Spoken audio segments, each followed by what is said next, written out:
morning, or good afternoon for me, or good evening, wherever you are in the world. So, I started making a video this morning about the Idaho 4 case, and there's so much that's come out over the last 24, 48 hours. I decided just to come live and just discuss it all. So I ditched the idea of doing a recorded video today in favour of a live. Now, I know this is not a good time for most people who watch my channel.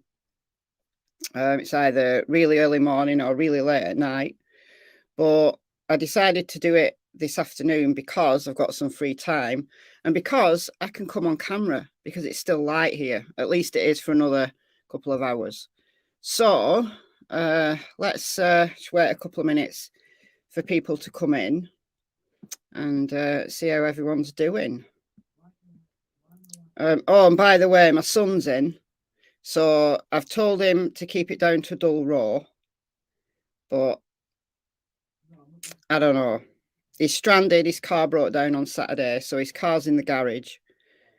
So he's stranded, and instead of doing a uni assignment, which he said he was going to do, he's gaming. So if I do start lagging or he gets loud, I'll have to go downstairs. So you'll have to like come downstairs with me. But it's cold downstairs, so I'm giving it a go. And he said he'd keep it down to a dull row, so I'm going to hold him to that. But if I do start lagging because he's on the PlayStation, I might do. So I'll have to go and sit near the router. But if you're only like screaming, he's playing like a shoot 'em up game. So if you're screaming, it's him. But we'll see how it goes. We'll see how it goes. Crystallized ice is on the way to work. You can always catch the replay if you miss it. Fly on the walls coming in early. Good stuff. Dehydrating dog treats. Okay. Oh, fly on the wall, found the emojis. Good stuff. Amy, 9:30 p.m. in Perth, Western Australia. That's not a bad time. That's not too late. And then it's 8:33, or at least it was, in North Tennessee. That's not a bad time either. Oh, I'm not doing too bad. Hi, Birdie. Ditlinger. Tina. Working, but beyond the replay crew. Yeah, well, I keep all my lives up. So, yeah, if you need to go to work or whatever, just come back later and catch the replay. I don't take my lives down, so they're all there. Angel, Casey, Catty, Deborah, finally catching a live. You are indeed. Karen, Kirsten, Jeffrey, Tracker, Andrea. It's chilly in New Hampshire. It's a little bit warmer here today, actually. A little bit warmer. 6 inches of fresh snow in northern Canada. Wow. S. It ain't the butterfly, it's the Tootsie Roll. That always makes me laugh. Brenda, Sherry, Denise, go find me. Magical Mother. Blooming freezing down here in Devon, UK. Oh, it's normally a little bit warmer than we get in Devon. But I think it's quite warm today. I mean, I prefer the cold anyway. I thrive better in the cold than I do in the warm. Like anything over 20 degrees C, and I start like getting fractious, start getting annoyed with the world. I'm not keen on heat. Hybrid Parsees, Kate, you, Jennifer, Hope, Susan, Mom, me, Lindsay, Melissa, Sally, Mum Zamore, Georgie, and everyone else coming in. So we're getting quite a few people in now. So I'll stop doing the roll call. Just to, say hello to the people who came in the first. Freezing in Scotland. Freezing? It's not freezing. It might be. It's cold in Devon and it's cold in Scotland. I think it's warm. I'm in between you both. Maybe it's just me. Maybe it's just me. What time, Ali? It is 6 minutes past 2 in the afternoon for me. Blah, blah, blah, your first live. Listen to a video every morning on my way to the dog park. Well, I sat down to record a video this morning and I didn't know where to start with it. I was like, well, I want to put these clips in, but I just want to discuss this. I just want to talk about it all. So I'll just do a live. So here we are. So what I want to do in this video, oh, we got a new member as well. Let me just see who's joined the Secret Agents Club. Who is that? Andrea. Welcome. Welcome to memberships. Thank you. Good to have you. All right. So what I want to do in this video or in this live is go through all the information, or at least a good chunk of the information, because there's so much. I can't possibly play every single clip. I will get copyright claimed if I do, but I've got a good selection. Did anybody see the News Nation special that came out? It came out overnight my time, and that's when I wanted to talk about in the video, but it's just so much. Welcome to memberships. I have no idea how to pronounce your name, but you are very welcome. Welcome to the Secret Agents Club. It's incredibly difficult to process because for me, it's this conflicting information coming out now. And that concerns me. It concerns me a lot. You saw the highlights. Well, what News Nation have done, I'll just share my screen with you. What News Nation have done is they appear to have split it up into a whole chunk of different videos. I don't know whether there's a piece that's just it all in one. I don't know. I can't find it. I've looked on their website to see whether there's a one big video that I could just play and then talk through, but I don't seem to find that. They've got like 5-minute clips, so we're going to go through a chunk of those. Did anybody see? I'm guessing that a lot of people will have seen what Kaylee's dad said. I was watching some lives last night before I went to bed, and they were all playing those clips. And that's really confused me. That has really confused me, what Kaylee's dad said. So we're going to play those two. There's 2 clips I want to play about what Kaylee's mother and father said. Also, I want to just touch on, because I haven't touched on it in a video, what the roommates said. Now, they sent a statement to the vigil, and it was read out at the vigil.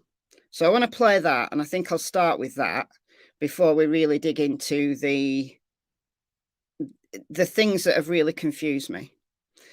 And piecing it all together, it does seem to be that Kaylee was the target, in my opinion, because there was some, what I thought was really shocking information from Brian Entin on the News Nation special. So, yeah, Sally, he's losing patience, yeah. And he needs to be patient. He needs to be patient. And I know it's incredibly difficult when your kid's dead and there's a police investigation ongoing. I can empathize with him, absolutely. But there is a process. And I just hope that he keeps it calm. The judge, they'll go and get a gag order. They'll slap a gag order on them. If he really starts to disclose things that will jeopardize the case, I would imagine that law enforcement will apply for a gag order for the family. That's just my thought. It might not happen, but I guess it depends what he starts to say, because it could easily start jeopardizing the investigation. Having said that, I think possibly law enforcement will clam up and we'll just stop telling them stuff. So, oh, thanks, Beth.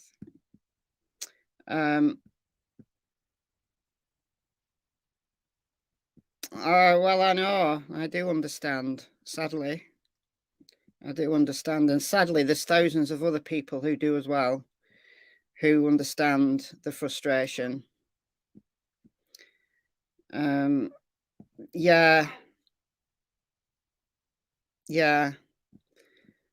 So I think he just needs to just calm down a little bit. I really do. Anyway, we'll start with the roommates first. So this was, I'm playing this from Fox News, but this was at the vigil. So the two roommates who survived the attack, Dylan Mortensen and Bethany Funk, who were sleeping on the first floor.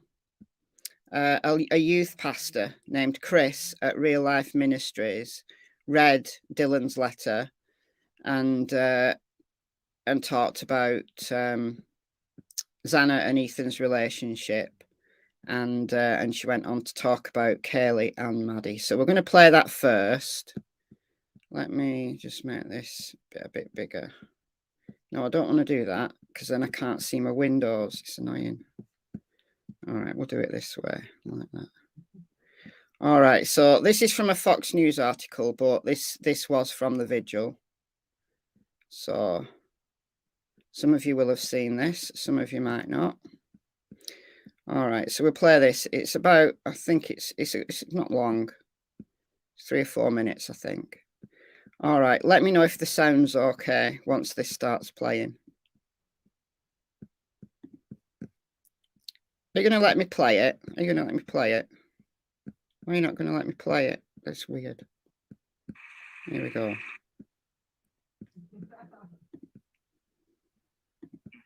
I'm going to be reading.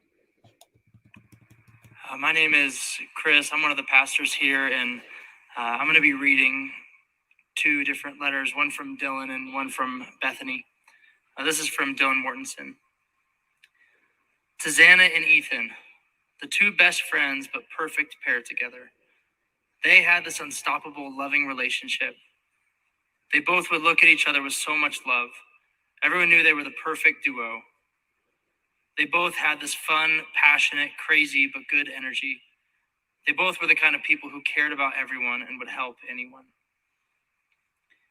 Xana was the life of the party. If she was there, it was going to be great. But Xana was so much more than a girl who could just have fun. She was strong, intelligent, hardworking, and a beautiful person. Xana was taking this math class, a class I was also taking, and the amount of effort and hard work she put into that class was the only reason I tried to pass it. She would constantly uplift me and tell me I could do it. Xana was also a very big people person. She could make a conversation with anyone, any friend and any parent. She loved the parents, especially the moms. Every tailgate, she would talk to a new mom, get their phone number, and text them. Everyone that got the chance to know her loved her. I was and am so lucky to have experienced a life with her as her being one of my closest friends. I didn't know Ethan until this semester. I wish I would have gotten to know him more.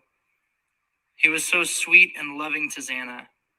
Xana was like his whole world, and you could see it in him. While Ethan was like a friend, he was also like an older brother to me. I got to experience what an older brother would be like. He was this goofy guy who I could make sarcastic jokes to. Every time I saw him, he'd give the sarcastic jokes right back.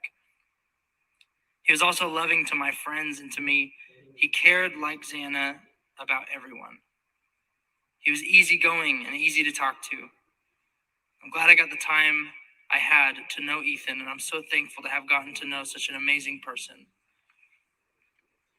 I know somewhere Xana and Ethan are together, keeping each other company, watching us and telling us it's okay and that we have each other. Maddie and Kaylee, the inseparable duo. The 2 best friends that were like sisters. Maddie and Kaylee were like second moms to me. They taught me a lot on how to be a responsible adult, but also how to live life happy. They changed the way I look at life and how to enjoy life to the fullest. Maddie was the cute ray of sunshine. She didn't ever have a negative thought in her mind. I don't think I ever have seen Maddie stressed about anything. This happy-go-lucky kind of girl who loved life to the fullest. I got to know Maddie last year and loved her when I met her. And then I got the chance to get closer with her this year. I'm so lucky to have gotten to experience life with her in it. She had this passionate love for everyone. Everyone who knew her got to feel her love. She was so compassionate to everyone and wanted everyone to be happy. She got this new hot pink puffy jacket and wore it everywhere. She was a very big pink color kind of girl. She would do this cute little skipping dance every time I saw her. She just had these cute little mannerisms that I loved. She was such a beautiful person inside and out.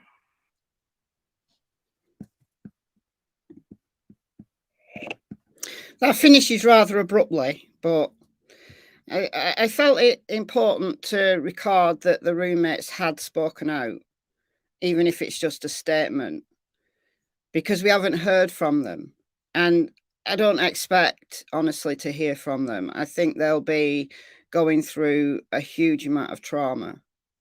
And I know some people still suspect that they've had a hand in it, especially given that what Kaylee's dad's been saying has left some ambiguity now in the way that people are looking at people close to them. So I don't think the roommates are involved. I really, really don't think the roommates are involved. I think they are absolutely traumatized. That's my opinion. Obviously, I haven't spoken to them, neither has anyone else, apart from obviously law enforcement and families, etc. But I just don't want it to feel like they're hiding, because they're not. They're just dealing with it, in my opinion. And I thought they were really beautiful words as a tribute to their friends. And the survivor guilt that they must be feeling is that in itself is going to be horrible, horrible. But let's go on to what Kaylee's dad said, because I want to talk through those clips. I think they're easy to misunderstand, and I'm confused about them. So my opinion is just my opinion. It's simply my opinion. Like I said, I watched a couple of different lives last night before I went to bed, and they played those clips and talked through those clips, and they're very much open to interpretation. So, you know, it's important, I think, that law enforcement says something. And I saw a clip. I'm trying to a comment. Sorry, I'm trying to find it now. Yeah, Deborah, thank you. Why are we so nervous about jeopardizing the case? Has that ever happened? Well, yeah, it very much can happen, because if details are released during an investigation, and remember, this is just the first part. This is just the early days of the investigation. This suspect wasn't caught immediately. They didn't do what some killers do, who commit, several murders at once and do themselves in. This is not some kind of like Family Feud where a suspect is obvious. This is a really complex case. So if details come out that are compromising to the investigation, there's a whole bunch of things that can happen. It can give the killer a heads up that they're onto them. It can force law enforcement's hand to make an arrest before they're ready. That's even before we get to the point where a prosecution builds a case. And defense can use anything that comes out. The defense can use it. Conflicting statements that come out, defense can use. So it is. There's a whole range of reasons why it's important for law enforcement only to give out the information that they know won't compromise the investigation at this stage. So that's obviously my opinion, but it's very important. Very important. So it's incredibly sad. Incredibly sad. Very sad indeed. Heartbreaking, people are saying. It is. It is. That's not true. We don't know that. We don't know that. You see, this is the thing. This is the thing that's now put a whole load of doubt in people's minds because of what Kaylee's dad said. And he didn't say causes of death were different. We don't know what the causes of death are. I'm assuming that the families will have the results of the autopsies, minus the toxicology, which is probably not back yet. But they'll have only seen the autopsy report for their child, for their kid. Now, obviously, the families will talk, and I know that Kaylee's family and Maddie's family are close, so they might compare, and it does seem like they have compared, but we don't know what anybody's cause of death was, other than what the coroner said, and the coroner said that they were all stabbed. So presumably the cause of death for all of them would be stabbing. But he made, I think he made a point that has confused a lot of people. We don't know that either. We don't know that either. No one has said that. No one has said that. That is close to the case. No one from any of the families have said that I've seen. If they have, then give me the source. And law enforcement certainly haven't said that. I know it's something that's going round, but it's not been said. Not been said. Yeah. Yeah. And people were saying that it's Maddie that was the most seriously injured. Well, it's not. The information that's come out from News Nation and Brian Entin's special is the opposite. But we'll get there. We'll get there. This is why I wanted to come and talk about it all, because there's so much confusion now. And I just imagined if I put a recorded video out that I'd spend all day replying to comments saying, no, that's not true. And no, that's not true. Let me just talk about it all. And we'll maybe try and iron some things out here. Where is the decamp info coming from? I don't know what that means, decamp info. Do you mean decomp? Do you mean decomp? There wouldn't have been any significant decomposition. They were only dead a few hours.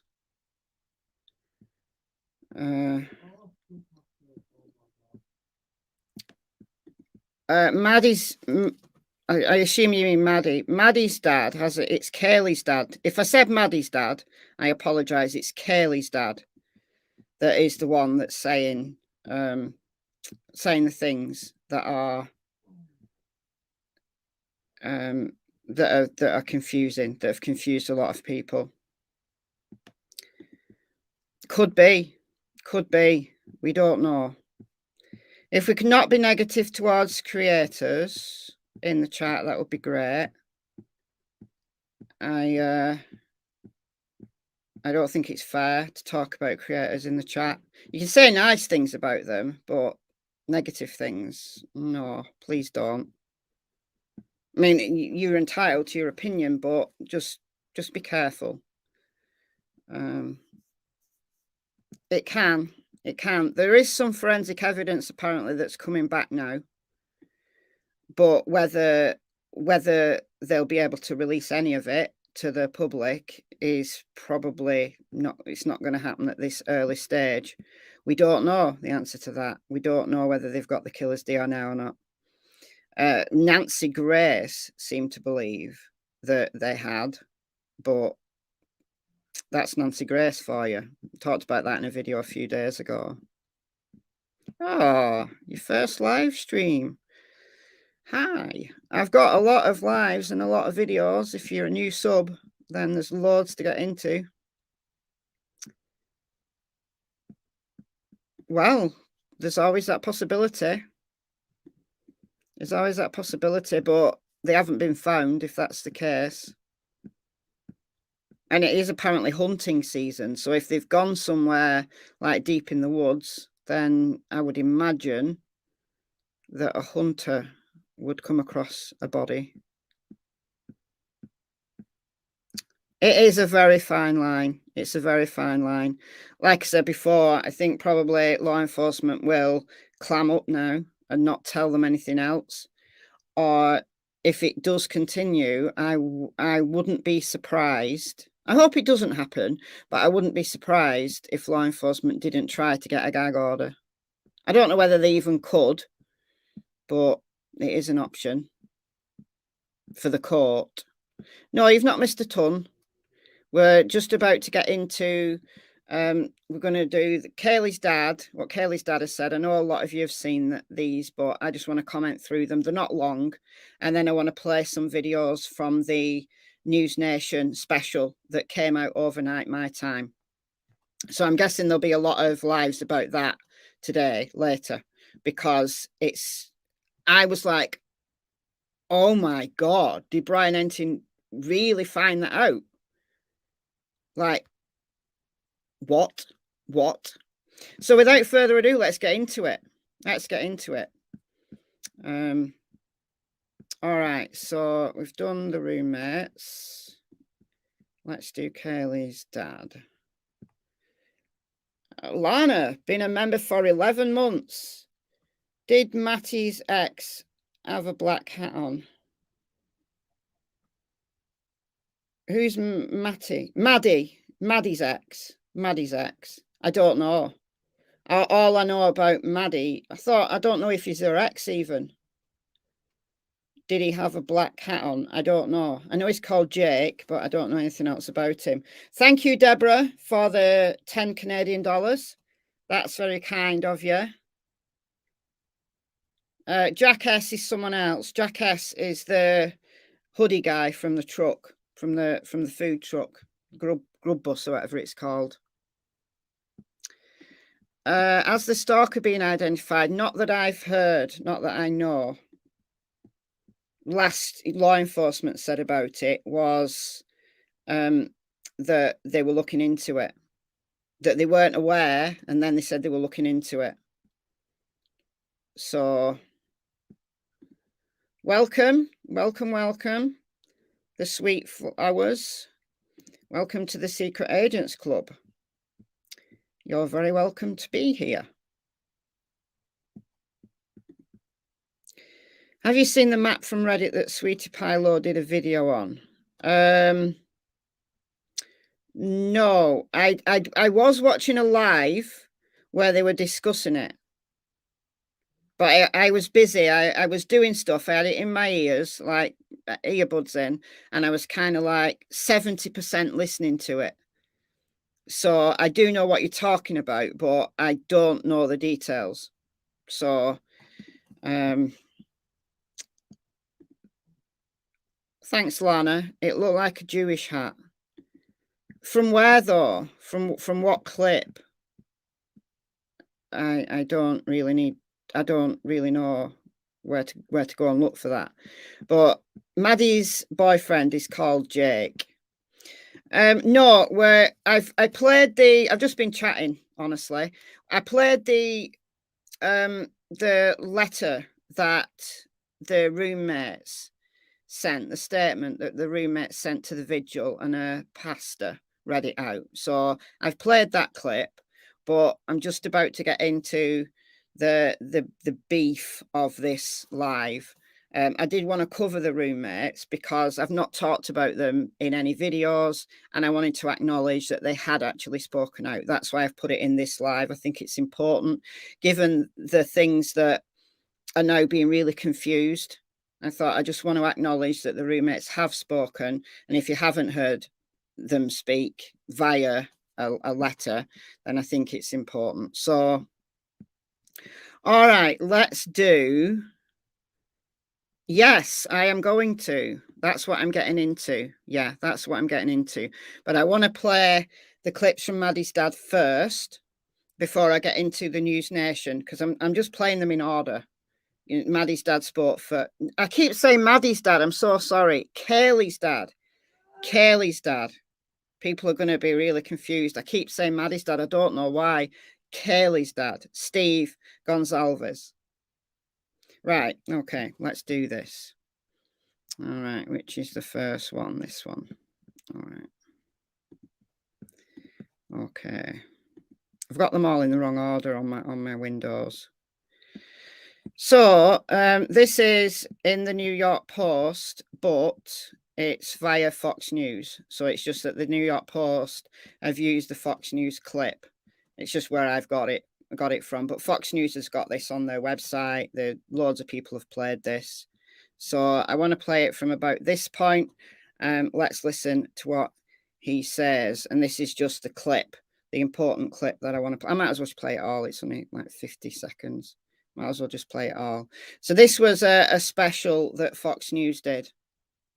And this is very important. There's a couple things that tell me with common sense, but I'm not a professional, so I want to specify that. But they've said the entry point was the slider or the window. It was in the middle floor. So to me, he doesn't have to go upstairs. His entry and exit are available without having to go upstairs or downstairs. Looks like he probably may have not gone downstairs. We don't know that for sure, but he obviously went upstairs. So I'm using logic that he chose to go up there when he didn't have to. And I can kind of tell by my daughter's texts, messages. She did call 911. She wasn't saying anything along the lines of like she had heard something or she was in fear. So I'm just putting the dots together. Okay, so that's the clip I want to play that I think has confused so many people. That he said that he said what the entry point was, and I think we've all been speculating where the entry point was.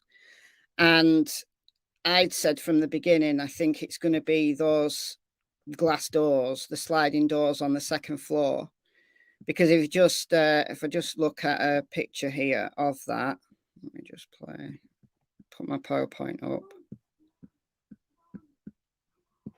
Hold on a sec. Let me just find a decent picture. Actually, I'll show the side-on view. I like this side-on view. Probably noticed if you've been.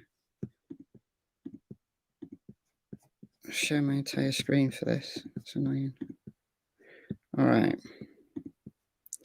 So the sliding glass doors here. This is where I think he means. So sliding glass doors on the middle floor, or a window, he said.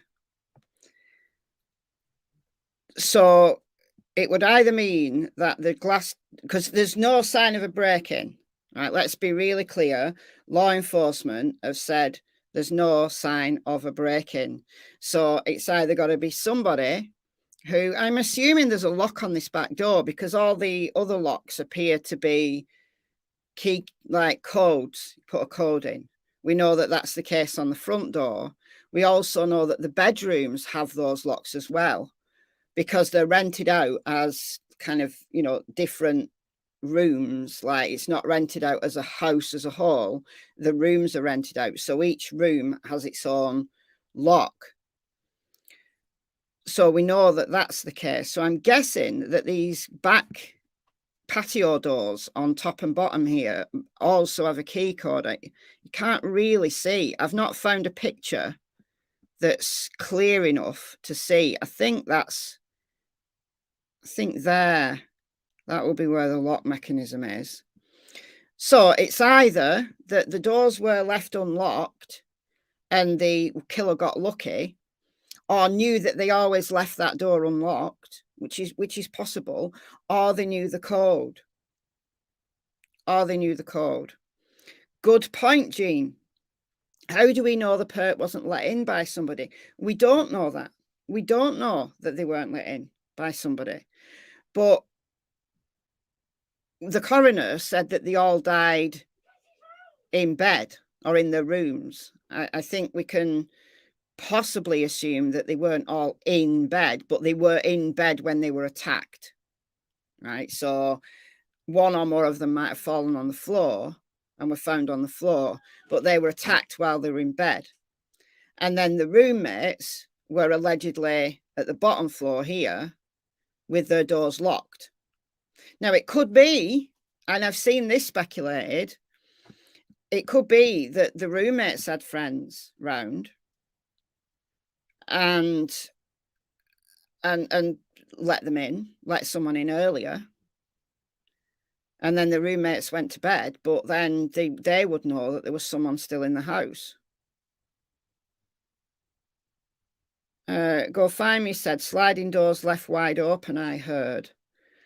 Well, I don't know where you heard it, but it's not been officially said, and I haven't heard it said by any of the family members.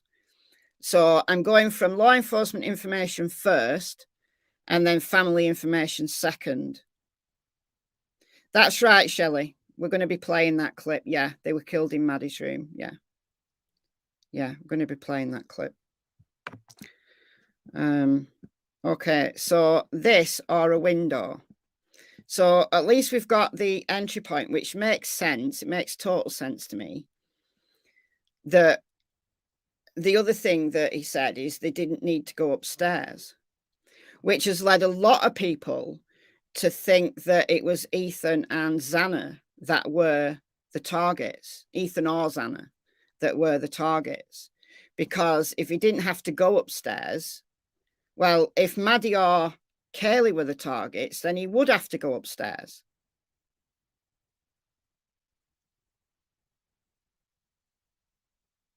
So that's confusing. However, I'm not sure. I'm not sure about that. I mean, the killer didn't have to do anything. The killer didn't have to come in and stab anybody, did he? You know, he didn't. So, no, he didn't have to go upstairs. We don't know whether he went downstairs and the doors were locked, so therefore he left and left them alone. We don't know. But the other thing that's been confusing is that the parents of Kaylee have been saying, and I've got this clip as well. They've been saying that they've asked if there is a specific target, but they've been told not to say.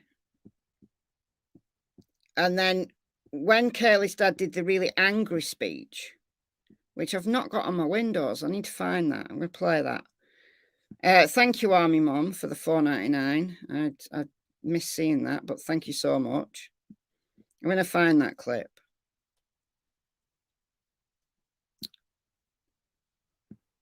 He went until he found his target, sadly on the 3rd floor.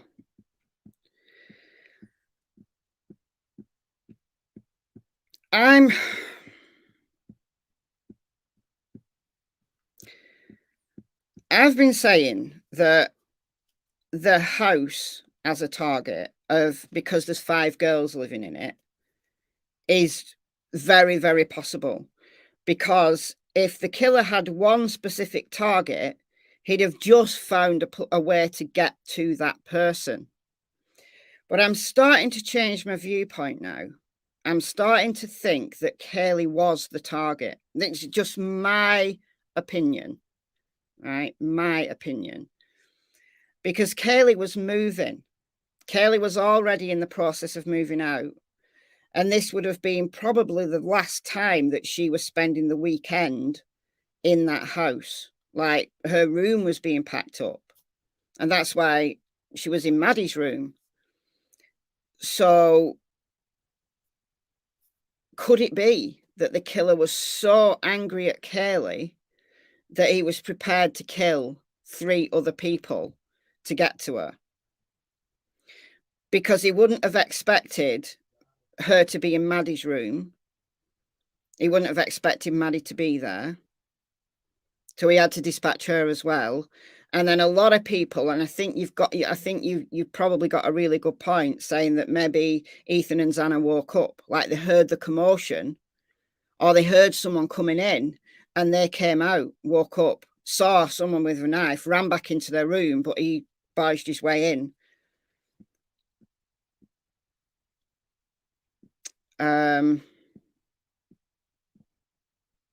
Other channels claim blood in the kitchen. I don't know where they're getting that information from, that there's blood in the kitchen. There's blood down one of the walls.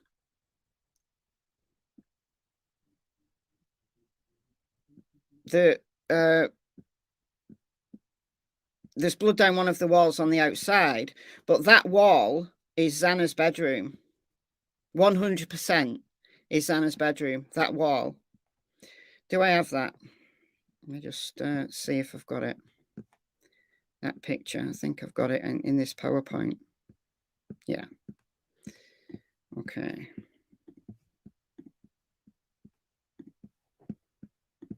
That is 100% the wall of Xana's bedroom, because the sliding doors are here, then there's another wall here, and then that's the small wall.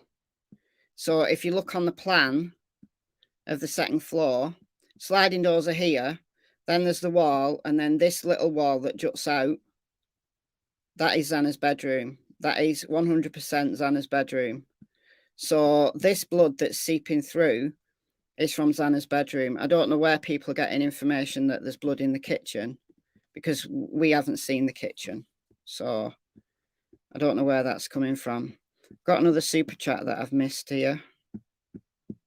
Let me just scroll down to find it. Here we go. Thank you, Yorkie. This case moves so fast and falling behind early. Last night I felt like we were circling back round to Hoodie Guy. Please get Miss Cassie and Tilly a Jumbone with greetings from Leeds. Oh, they really like Jumbones. I will buy them some Jumbones with your $10 or £10. £10, even in my currency. That's good. I certainly will. Yeah, I thought that I was hearing talk about circling back to Hoodie Guy. I'm still not sure about him. I know that the family have said that they've cleared some people too fast, but I don't know. Okay, let's I might play the other clip that I've got from Kaylee's dad later, but I want to get into these News Nation clips because there's quite a few that I want to play, and these are new, or at least new to me. So I've watched some of them. I'm not going to play them all. This is on News Nation's YouTube. So let's start with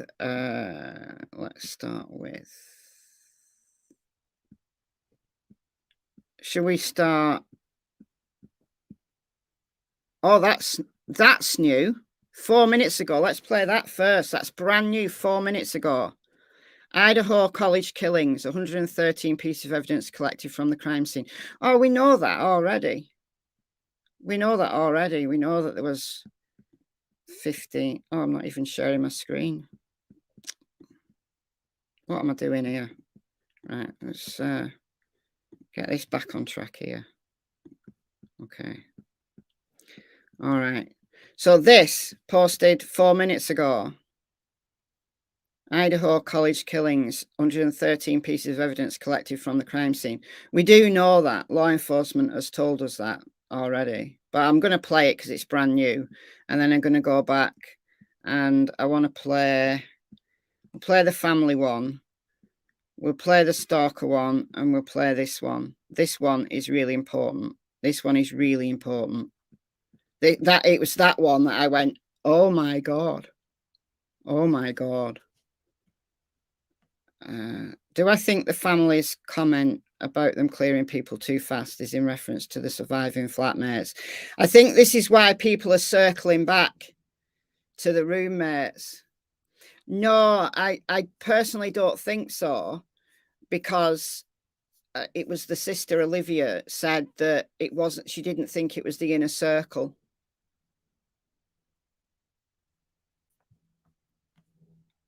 He or she was on the first floor at some point, a friend of Bethany's. We don't know that. We don't know that.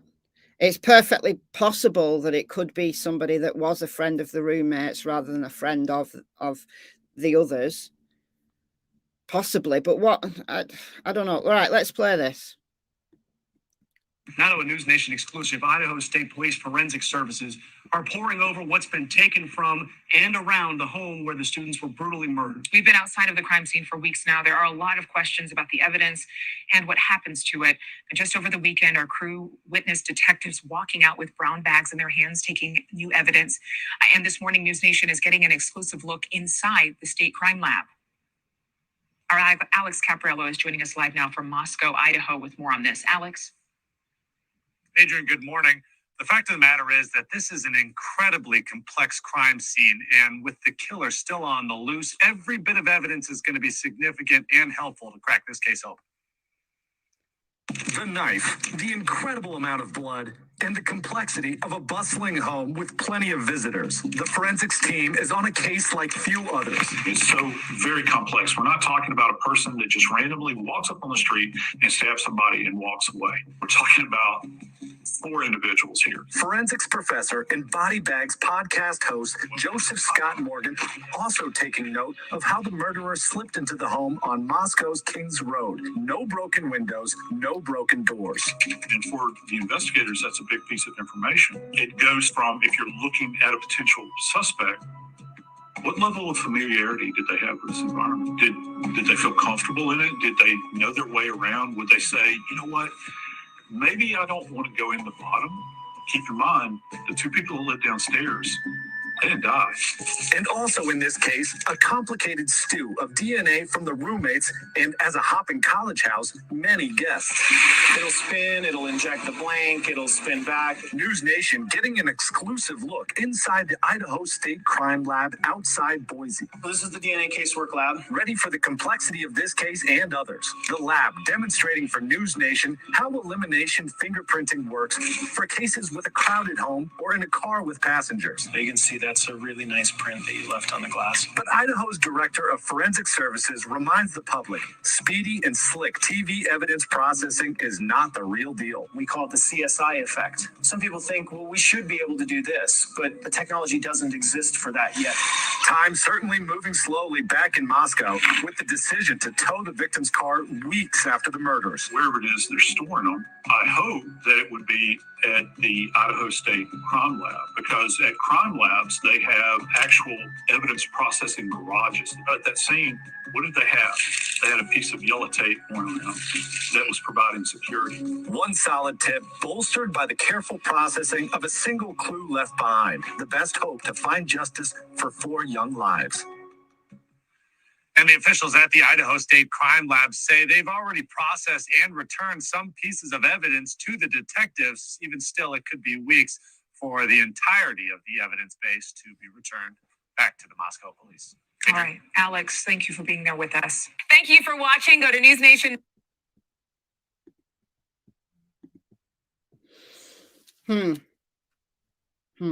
That isn't new. I know some of you were saying that it was new information. It did come out as part of the special Overnight My Time that News Nation visited the crime lab. So I think that's just a summary of that slightly longer piece. News Nation annoys me because they put all these little ones out quickly, one after another, and then you forget which ones you've watched and which ones you haven't, and whatever. But this, I'm going to play this first. I'm going to play this. I'm itching to play this because this is the one that I thought, oh my word, that Kaylee's murder was significantly more brutal than the others.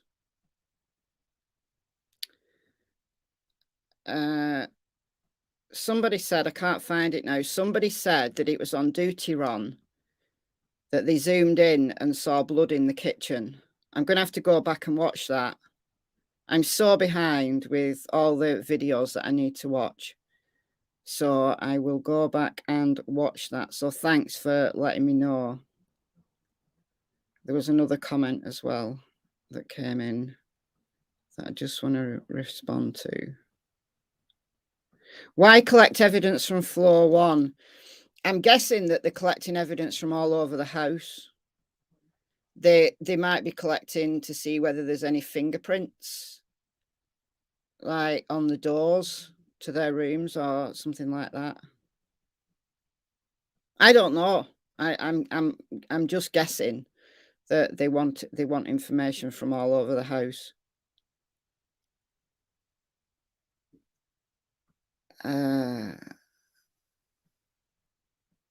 Am I on FB? Yeah, I've got a Facebook group. The link is in the description of all videos.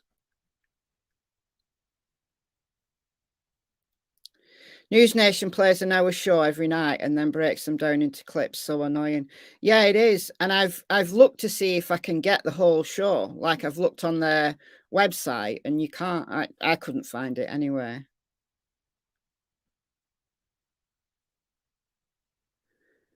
The pic people are referring to is from DM, titled "Eerie Photos Reveal Inside."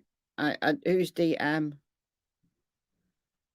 I believe you. I just haven't seen them.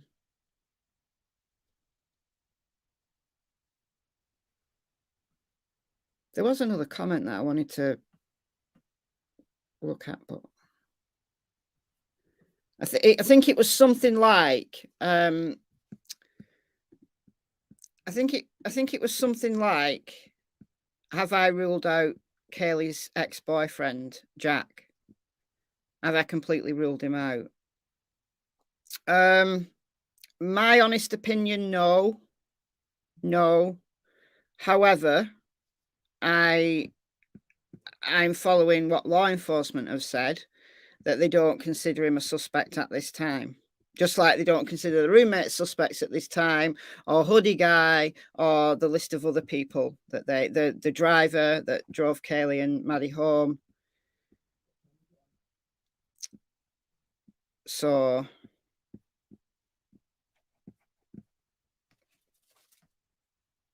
Cecile, who's been a member for 7 months. Thank you for all your insights. You are very welcome. Liberty has been a member for 1 month. DM pick shows darks. What's DM? What's the DM pick? Daily Mail. Oh, got you. All right. Okay. All right. It's in the Daily Mail. All right. I'll go and have a look. There's so much, honestly, so much coming out. Right. This is the one that I thought, this is insane. It's had 98,000 views already 10 hours ago. Right. If you haven't seen this, just listen. Listen to this. This was Brian Entin on Banfield as part of the special that they did. Right, let's play it.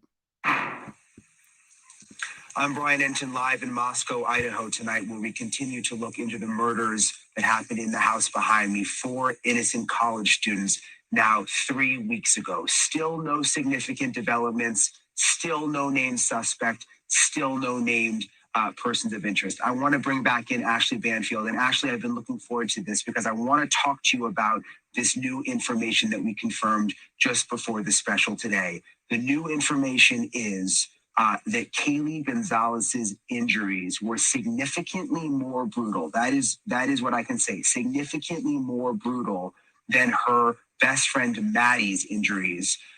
What do you make of that new piece of information, Ashley?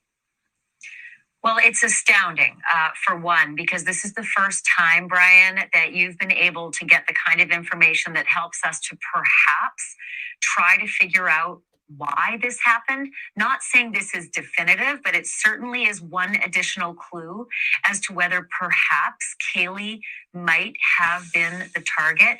But you got more information that makes it almost more complicated, and that is, where the girls were found. So walk us through what you discovered today, because many of us didn't know which room when Kaylee's father said they were found in the same room and in the same bed.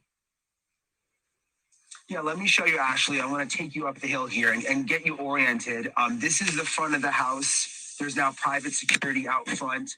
And oh my, because it's going and it's very, very slippery. But we're going to walk you up to the back of the house. No windows on the side of the house. That's Brian's mic that's playing up, not me. It comes back in a second. You've got the front door obviously on the front, which we know has the coded lock. On the back of the house, though, is where the bedrooms are. Confirmed that key injuries. Brian, I think we just lost your mic, and I'm not sure. There, no, you're back. You're back. Can you just repeat what you said in the last 10 seconds? Your mic went dead. Yeah, I'm sorry. I was explaining that we confirmed that Kaylee's injuries were more significantly brutal than Maddie's. We've also confirmed that they were on the third floor. I'm going to have Mo show you. Third floor here, where not easy access. You've got the balcony. There's a slider. You can't easily jump up there. So what this has us wondering, Ashley, and I want you to kind of walk through this with me.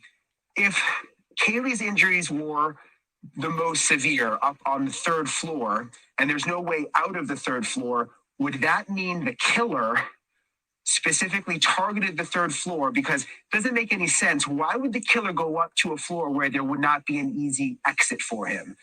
What do you make of that, Ashley? Well, it's significant in that we still don't know where the killings began. Did they begin on the second floor where Xana Kernodle's room was? And of course, Ethan had been staying over that night. And we now know that that room was the room on the far side of the house. So not the side of the house that you're on right now, on the other side of the house at the front of the house. That's Xana and Ethan's. And then did they progress to the third floor? And while your mic was cutting out, I think the key piece of information that the audience can hear was which room upstairs on the third floor the girls were actually found in. That before now, we only knew they were found together, but we didn't know in Maddie's room or in Kaylee's room. And so as we look at the third floor map right there, bedroom E is Maddie's bedroom, and it looks out the back of the house. And bedroom F is Kaylee's bedroom, and it looks out the front, but also the back where the slider is. So what did you discover about which room, Maddie's room on the left or Kaylee's room on the right? That's right. We've confirmed that they were in Maddie's room, which is also interesting. That's something that we did not know. So Kaylee's injuries were significantly more brutal, but they were sleeping together in Maddie's room. So that helps put the puzzle together. Thank you for watching. Go to News Nation. I was astonished. It's not often I'm astonished, but I was astonished when I heard that this morning. That Brian Entin's got this information, and loads of people in this chat have thought exactly the same as what I did. Where has that information come from? Where has that come from? Because he just said a source. No source. What's the source? I criticize YouTube creators. I criticize people on Twitter for not citing the source. You can't just say a source said. Well, who's the source? Let me go and check them out. I'm not saying that the information that he's put out is untrue. Brian Entin's excellent, right? I think that if he's got a source, it's a reliable one. It's not just Joe Soap from down the road, right? Or Joanne Blogs from down the other side of the road. I think it's an actual source. So I think it's either a family member or someone from law enforcement. But if it's someone from law enforcement, it's somebody who's spoken off the record. But I think, in my opinion, I think that it's somebody from the family. And given how frustrated Kaylee's dad's been, I'm wondering whether he's spoken to Brian off the record and said, I'm telling you this, but I don't want you to put my name out there. I don't know. I don't know. I can't decide. I can't decide because Kaylee's dad was so close to saying more. It was the same. It was the same. Oh,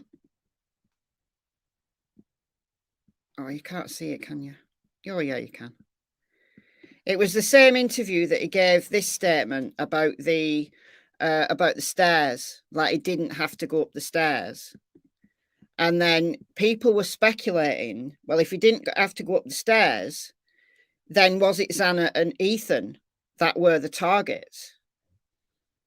And what, he's had some kind of frenzy and decided to kill Maddie and Kaylee at the same time. But then this came out that Kaylee's injuries were significantly more brutal than Maddie's. Given that we don't have the source, take it for what you will, but I do believe Brian Entin is a good journalist. He's done some really good work over the last year that I've known him since Gabby Petito case. But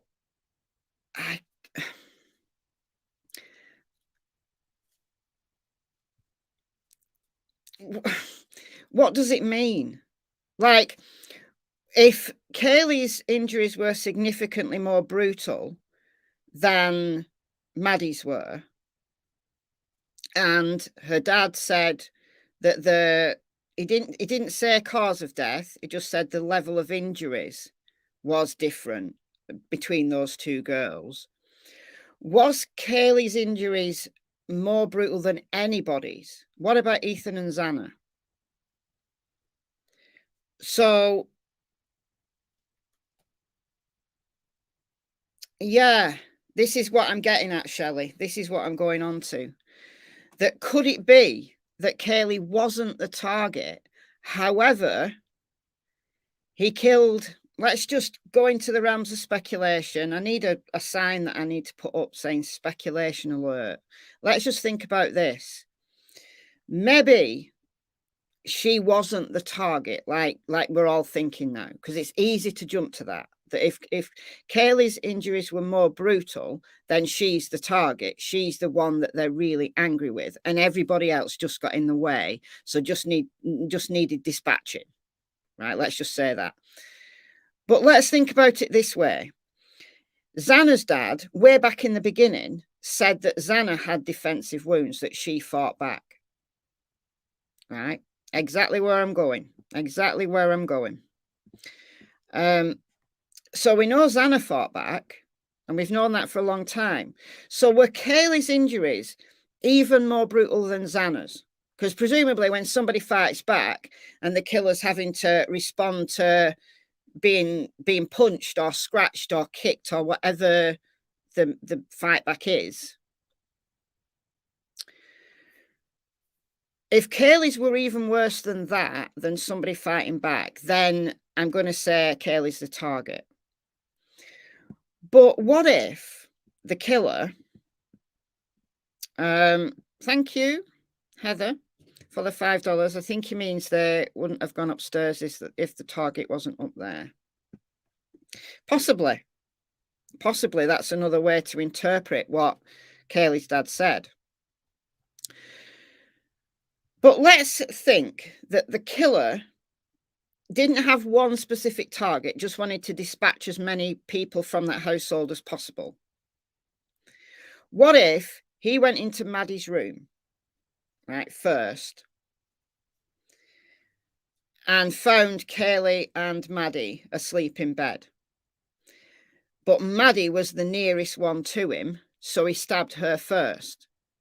If somebody's being stabbed in the bed right next to you, in the same bed, you're not going to sleep through that, are you? You're not going to sleep through that. Nobody, doesn't matter how deep a sleeper you are. Yeah, I can imagine that somebody sleeping on the first floor where we know that the sound doesn't travel very well. We know a previous occupant of the house has said that the sound doesn't travel very well in that house, that they used to sleep on the first floor, and the sound, you could hardly hear anything from the upstairs floors. So I can easily believe that the first floor survivors didn't hear anything untoward. But if you're sleeping in the same bed as somebody being stabbed, you're going to wake up, and what are you going to do? You're going to try and defend your friend, aren't you? So, of course, your injuries are going to be worse because you're fighting back. So the killer's having to try double hard to dispatch your friend as well as you know. So that's why her injuries were more brutal. That's one way to look at it. Right. And then we don't know, like Ashley Banfield said, we don't know what order they were murdered in. Law enforcement will know. They'll be able to tell from the blood transfer on the knife, assuming that the killer used the same knife. Right. They'll be able to work it out based on the blood transfer, because, you know, you dispatch one and there's blood, and then you dispatch the second and there's going to be a transfer of blood from the knife to the next victim. And also, it's going to be messy, right? So if there's no sign of Kaylee and Maddie's blood on Ethan and Xana, Ethan and Xana were murdered first, and vice versa. So did the killer come in? Because Kaylee's dad said that the killer came in on the second floor through the doors, or a window on the second floor. And the first bedroom that they're going to encounter is Ethan and Xana. So if the either, let's just say, either there was no specific target and the killer just wanted to go in and murder these girls, he's going to start looking around the bedrooms and just start stabbing whoever's in those bedrooms. So it's going to be Ethan and Xana first. Ethan wasn't expected to be there, but he was just unfortunately there at the wrong night. So you get rid of them first and then you go upstairs. And we don't know whether the killer went downstairs and found the doors locked. I mean, as I said in my video yesterday, if there's locks on the doors of the bedrooms, well, they might never lock the doors. They might only lock the doors if there's like people that they don't know very well staying there, right? Or they don't want to be disturbed if they've got a friend round, or they just want to go to sleep. They lock the door. But they might not lock the doors on just a regular night. The killer might know that there were locks on the door. If they've been to that house before, they might know there were locks on the doors. But if the killer hasn't been in the house before, then he's got lucky that Maddie's room and Xana's room weren't locked.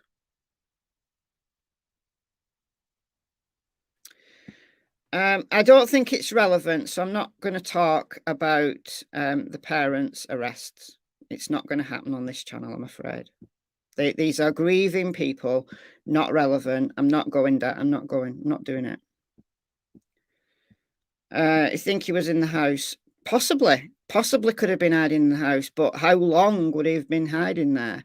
I think it's more likely he's sitting outside of the house and waited for them to come in, or waited for the lights to go off.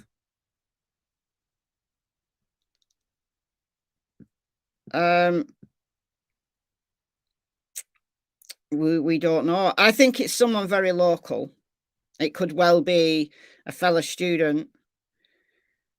If it turns out that it's a professor from the university, that would be, well, that would be a turn up for the books. But I think it's more likely, if it's going to be somebody from the university, that it's a student.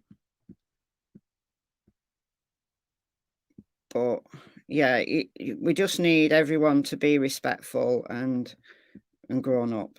I'm not seeing too much disrespect, but just We don't know that. We don't know him.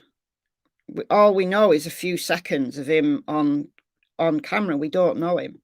Law enforcement said he was ruled out.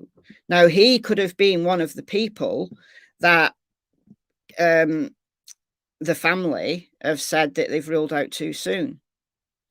So let's play another one of these clips here from News Nation.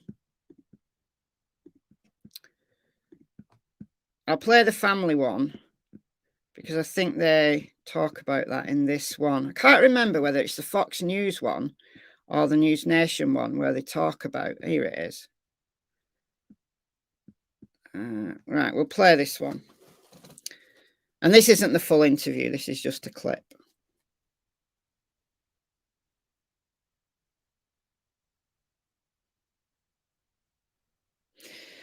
Go find me. The 3 a.m. call from the fraternity about drinking and someone laying in the field beside. Law enforcement have said that it's not connected. Law enforcement have said it's not connected. Just let me get the latest law enforcement thingy up while we're here.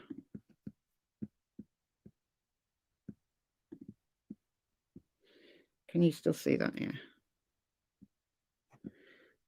It's not that one. I think it's the one before.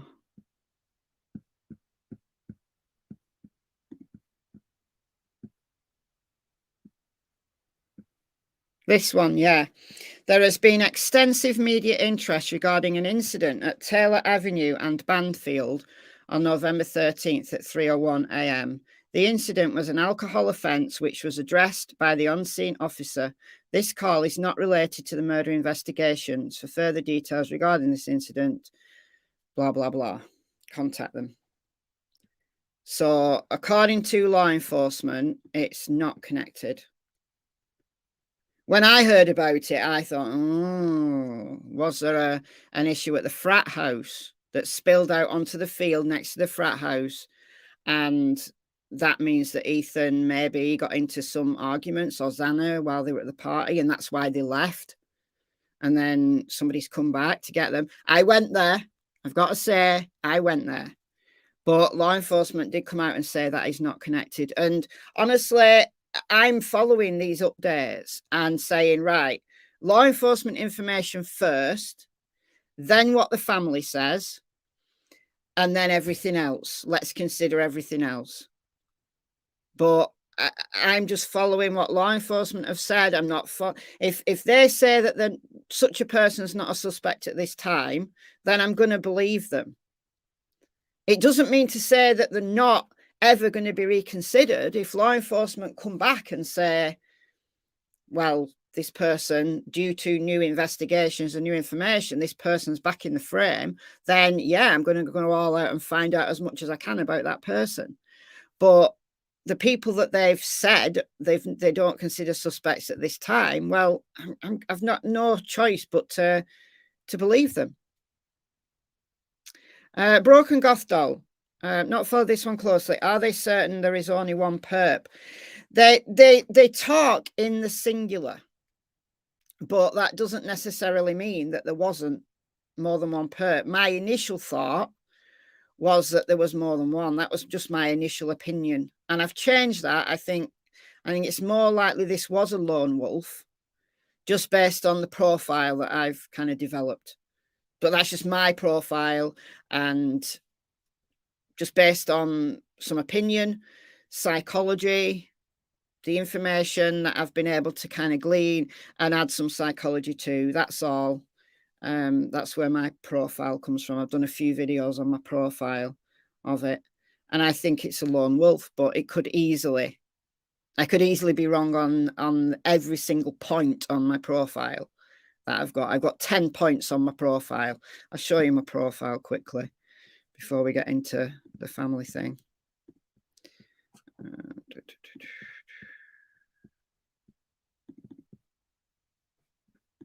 This is my profile, and I did this a while ago now, and I still haven't changed it. I said that any one of these I'll change as more information comes in. Member for 4 months. Have the surviving roommates spoken out? Yeah, if you rewind back to the beginning of this stream, I played a short video from the vigil. A pastor read out a statement from the roommates. They haven't spoken on camera, but they did send really nice tributes to them to be read out at the vigil. So yeah, they have. That's why I thought it was important to play that in this stream, because there's speculation now about the roommates. There's more speculation about the roommates now. So anyway, this is my possible profile. Talked about this a lot, only just going to skim down it. Based on opinion and some psychology. That's all. And I'll amend these points as we find out more about the killer. But I haven't found anything yet that will change any of this at the moment. I think it's male. I think there's a slim chance it's a female, but I think it's male. Most murders, 90% of murderers are male anyway. But I think the way it was done, I think is more likely to be a male than a female. But it could be a female. It could be 2 females. We don't know. Known but not in a circle. And somebody who's local. Killed before. Now, that could be killed during military service or killed animals. They're just used to blood. They're not scared of blood. So it could be that they're used to hunting and killing animals. Or it could be that they are, they've worked as a butcher or in an abattoir, something like that, where they're used to blood and then they're not scared of getting blood on them. So connected to that, I think they're either, they could have military training, could be ex-military, or could be a military wannabe. They've never actually joined the military, maybe have not been allowed to join the military for whatever reason, and they're like a Rambo type who's a military wannabe. I think they're used to blood. I think they know how to use a knife. I think they've possibly got a criminal profile, but maybe may or may not have a record. There's a difference from having a criminal profile and having that recorded, having been caught. And then attitudinally, I think they're hypermasculine. I think they're misogynistic.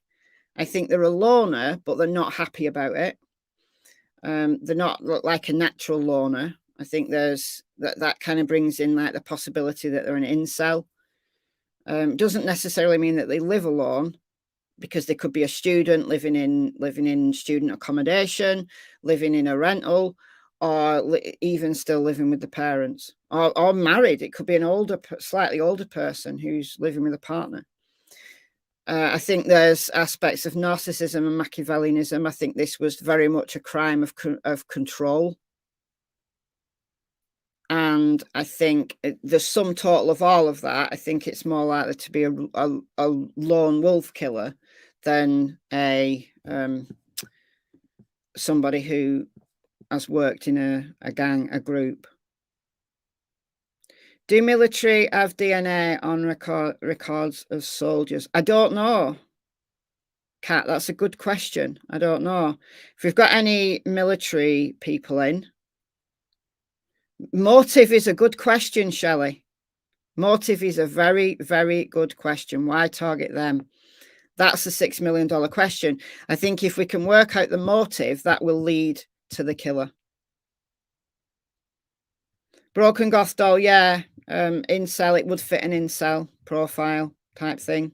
But that would just be one aspect. I think there's a whole lot more going on in this person's psyche than them simply being an involuntary celibate.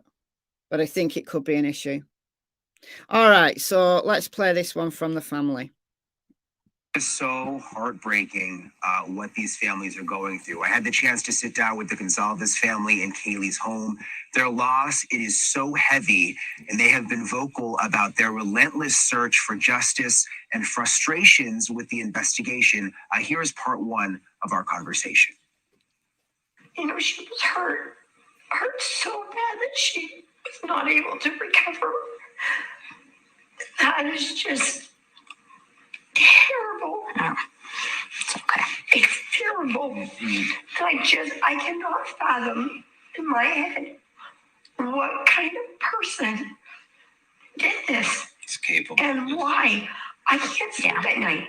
I lay in bed pondering just millions of different scenarios. And just, I want to know, but then there's stuff obviously you don't want to know, but You just cry. I think I want to know it all, and you're okay.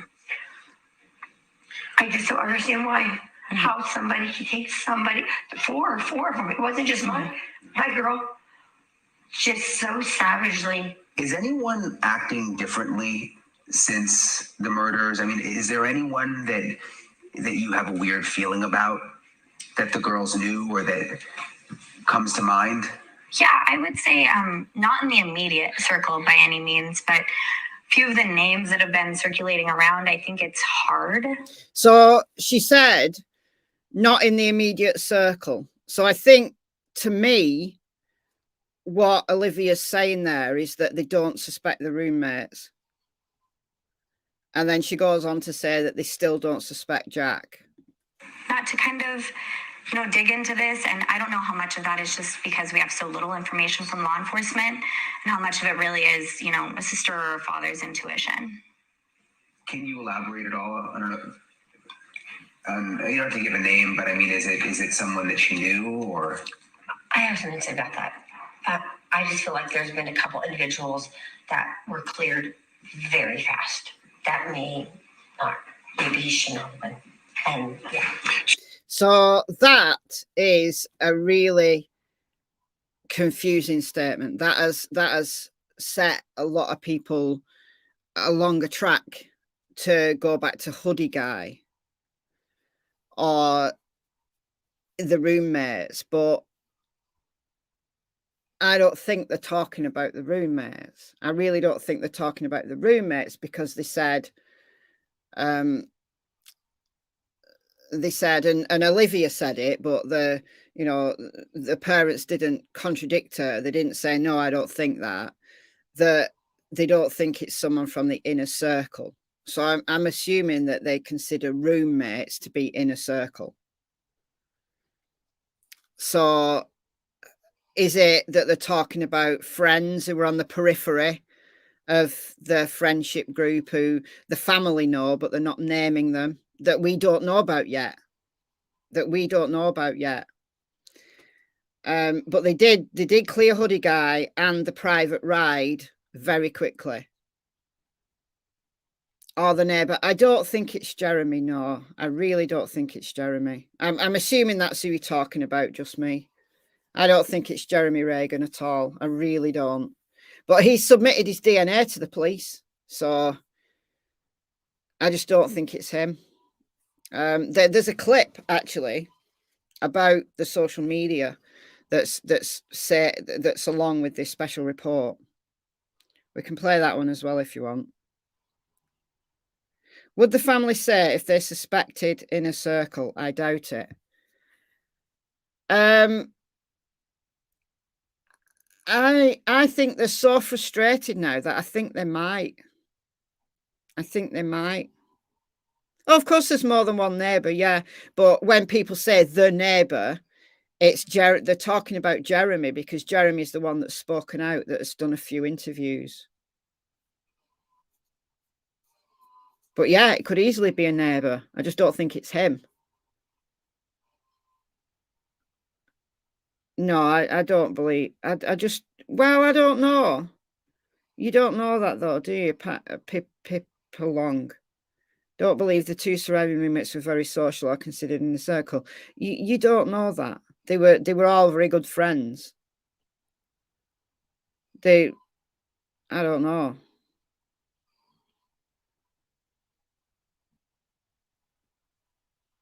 How about the looks Kaylee's dad gave to Kaylee's ex at the remembrance ceremony?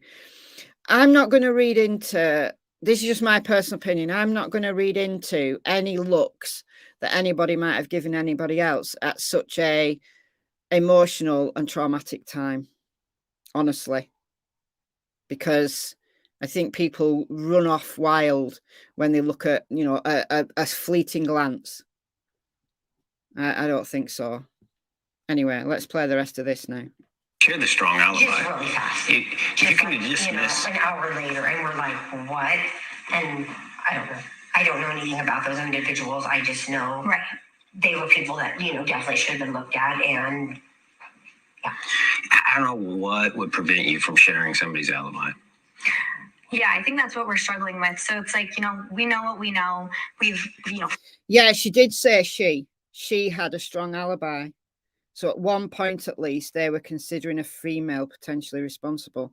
I picked up on that as well. She said she. Now that could have been a misspeak. She could have meant they. Should we just play that back again, just for a second, just to listen to that again? Yeah, I would say not in the immediate circle by any means, but a few of the names that have been circulating around, I think it's hard not to kind of dig into this. And I don't know how much of that is just because we have so little information from law enforcement and how much of it really is, a sister or a father's intuition. Can you elaborate at all? I don't know. You don't have to give a name, but I mean, is it someone that she knew, or? I have something to say about that. I just feel like there's been a couple individuals that were cleared very fast. That may not, maybe you should know, but. And yeah. Share the strong alibi. Just really fast. You can dismiss. So she had a strong alibi, you said. She had a strong alibi. She could have meant the sixth roommate. Could have done. It could be any one of their friends that they're talking about, because they don't name any names, and it could well be that the people that they've got in mind are people that we've never heard of. Was the sixth roomie ever there? We don't know. There was a sixth roommate on the lease, but we don't know. Apparently, they'd already moved out like at the beginning of the school year. I heard that. That's just hearsay. It's something I heard. I can't verify that. It's just something that's out there. So it's just so vague. Yeah, it's too vague, Pamela. Yeah, you're right. It's so vague that they've now added to, and I understand that they're frustrated. They've gone through one heck of a trauma. I get it. I honestly get it. But they have now added to the social media frenzy. I've seen a big uptick in the accusations that people are making, not on my channel necessarily, but just generally, and not even just on YouTube, like Twitter. I like Twitter. I'm all over Twitter, and Twitter has gone wild since this interview. And the Fox News one, where the dad was very, very annoyed. I played a little segment from, but the dad was very, very annoyed. And he was like, don't make me go there. Don't make me go there. Like, really annoyed, as if like he was pressing law enforcement to speak by almost threatening to release information. That's the way I kind of took it. Twitter is a cesspool, you're right, but there's some good information on it as well, if you're prepared to dig through all the nonsense. Right, let's play the rest of this now. An hour later, and we're like, what? And I don't know anything about those individuals. I just know they were people that, definitely should have been looked at. And yeah. I don't know what would prevent you from sharing somebody's alibi.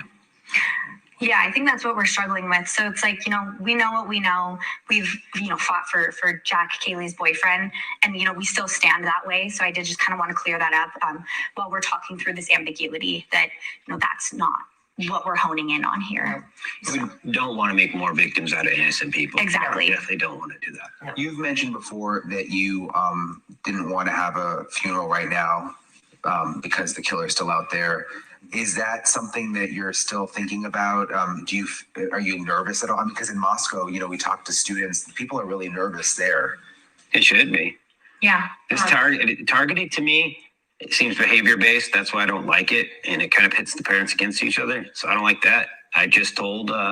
What does he mean by that? It pits the parents against each other. That's another really confusing statement, because I guess that if they say that one kid, well, they're adults, aren't they? One roommate was targeted specifically, but then the others were killed because they got in the way. I guess there could be some animosity between the parents whose kid wasn't targeted. I get that. But is that why, if law enforcement knows that there was a specific target, they've got reason to believe that there was a specific target, is that why they're holding back? Is that the only reason why they're holding back?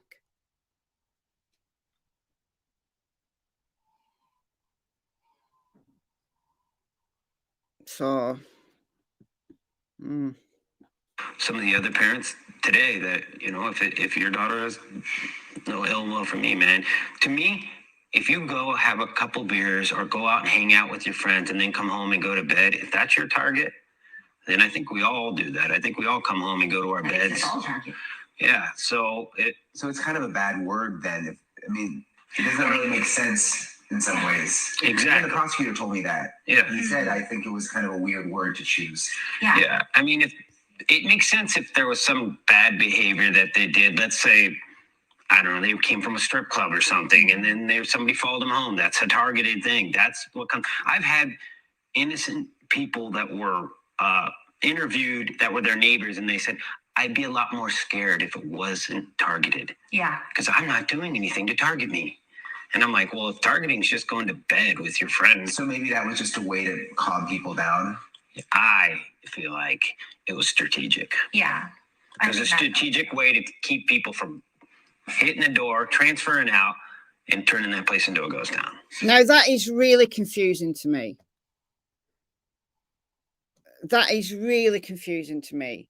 That he's implying that this was the university decision. Now, look, I used to work for a university. I've worked for a couple of universities in the UK, and they are very influential. The university brings in a lot of money to the community, to the rental, the rental system, if you will, food joints, bars. They have a lot of influence over a town. So and they have friends in law enforcement. I know they absolutely have friends in law enforcement. And I don't think it's going to be any different in Idaho as it is here in the UK. So if the university was concerned about, that this is random person, knife-wielding maniac on the loose in Moscow, Idaho, that a ton of students are going to leave their course.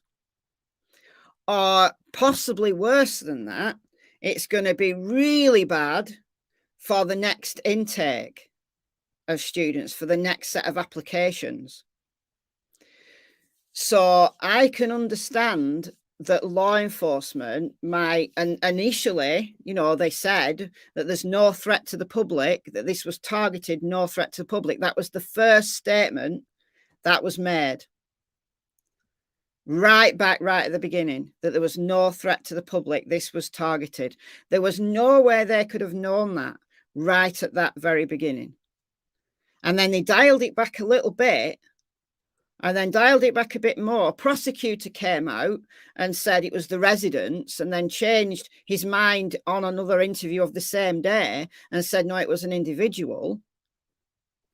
And then, who knows, Agent 99? So it wasn't, who knows? Who knows? Because the implication here from Steve's opinion is that they said it was targeted so that all the students wouldn't just disappear, wouldn't just, sign out and disappear. But yet, he's also said very angrily that he knows who the target was. I mean, I can understand his frustration, his anger, he's lashing out, but he's making these contradictory statements that are confusing. They're muddying the waters really badly. Really badly. Exactly, I agree. No threat to the public was obviously a misspeak. Oh, the chat's going to jump. Obviously misspoken because 4 people dead and no one in custody is threatening and frightening. It absolutely is.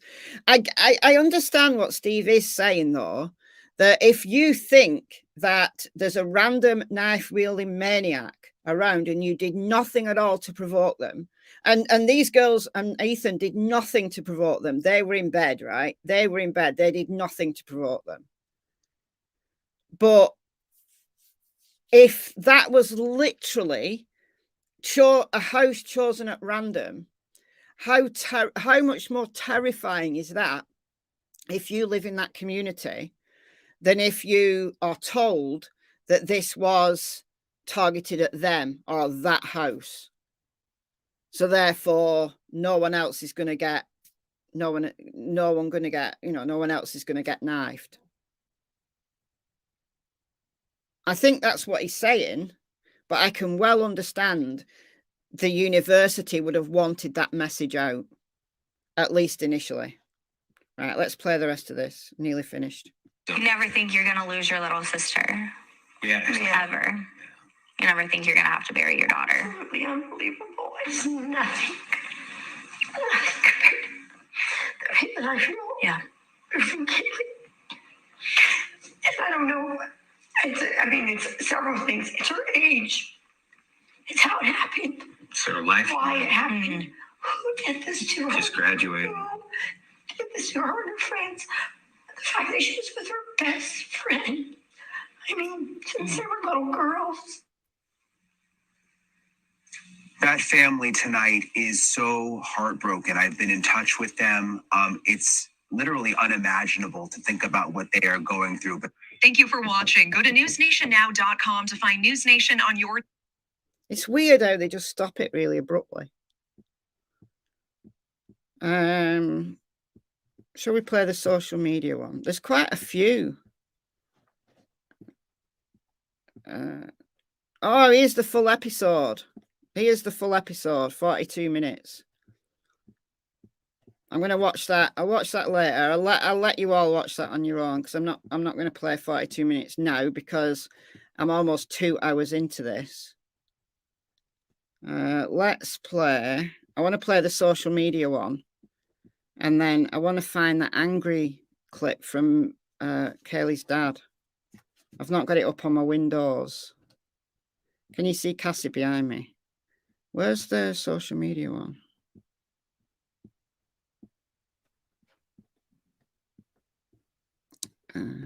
Oh, there it is. Right, let's play this one from the social media one. Right, it's 5 minutes.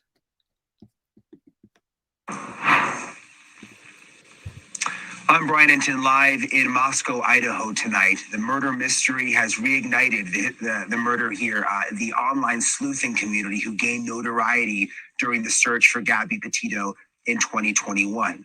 We are talking about the armchair detectives, people who sift through social media looking for any possible... Yeah, Broken Goth doll, they have. Kaylee's family have spoken out the most. They've been very outspoken. Xana's dad has done a telephone interview. Xana's mother's done a telephone interview on Banfield just a couple of days ago. Maddie's dad spoke at the vigil. Ethan's parents did an interview. So yeah, all the families, or at least representatives from all the families, have spoken out. Yeah, they've just been, Kaylee's family have just been the most outspoken. They are the ones who are really frustrated, but all the families have spoken. Yeah. Clue. And in the vacuum of information, For Moscow police, their voices are louder than ever. Here's News the Nation's Ashley Banfield. What we know is that 6 missed calls were made from Kaylee to Jack's phone, her ex-boyfriend. From the start, amateur investigators shared their theories on the Moscow, Idaho quadruple murders. The case has gripped the nation. People are craving as much information as possible, trying to put the pieces together themselves. Can you talk about these slayings in Moscow, Idaho? I'm wondering if it was a friend, not one of the roommates. This is just as pretty much everybody talking about this case. Pure. That is true as well for Tina. Dad said university won't let them put up reward posters because they don't want incoming rushes to see it. Yeah. Speculation. Partly fueled by a lack of information from the police. Everybody has an opinion and they want to come out and say it. And so what that does is that detracts from the public's ability to trust the information that's out there. Police have always had to work around rumors. They sift through leads, discarding the hoaxes and the hearsay to try to get to the credible tips. But the sheer volume of tips in this case could take a toll on police resources. But they could also crack the case. Nearly 500 digital media tips have come in to an FBI page dedicated to the case. The Moscow police are on rumor control, both on their website and during their news conferences. Often, the rumors get started on social media. Okay, I have no qualifications to be speaking on the Idaho murders other than the fact that I just have been keeping up with them. And this is my theory on multiple parts of the case, okay? Social media sites seizing the moment, setting algorithms to gain traction on the Idaho case. TikTok posts with the hashtag Idaho murders have more than 90 million views. Reddit forums with 27,000 members, and private Facebook groups, each with tens of thousands of people, are all talking about the Idaho murders. And she didn't mention YouTube. Did you notice? She didn't mention YouTube. Are ripe with wild speculation, many delving into Kaylee, Xana, Madison, and Ethan's own social media accounts. But these apparently, why no reward? A few people have asked that.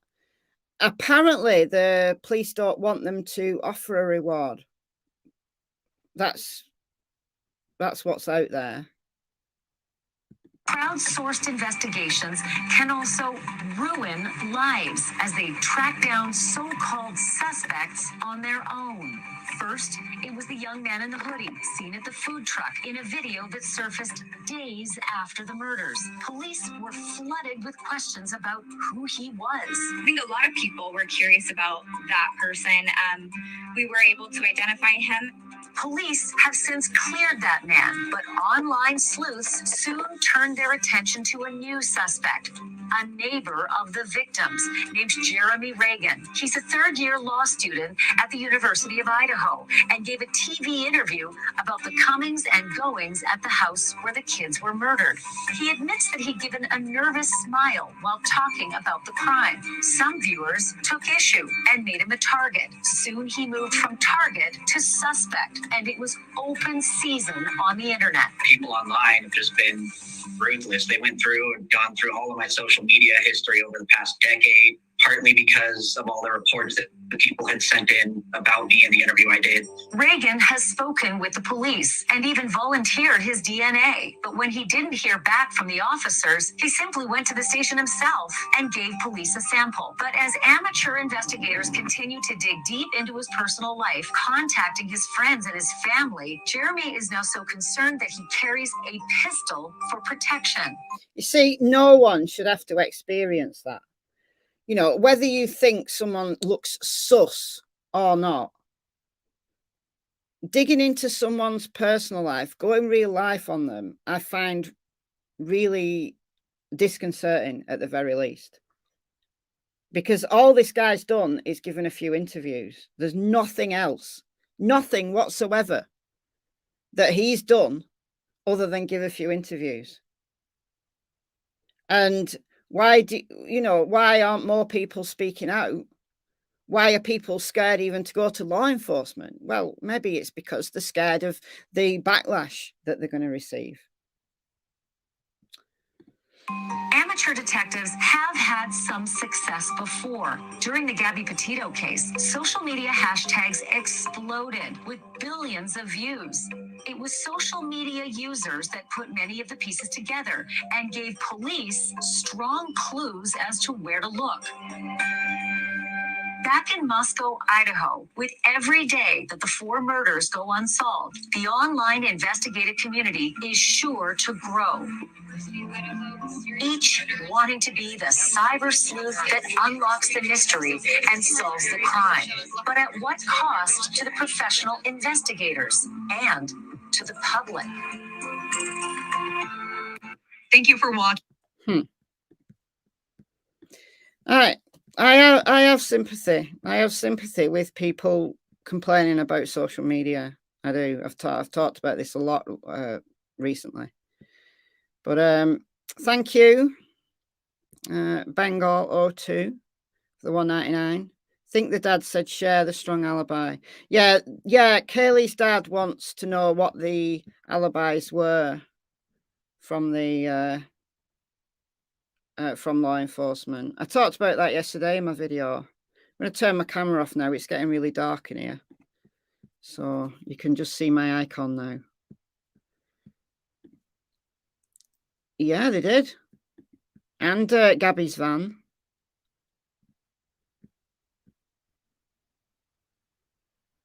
Law enforcement says he's not a suspect at this time.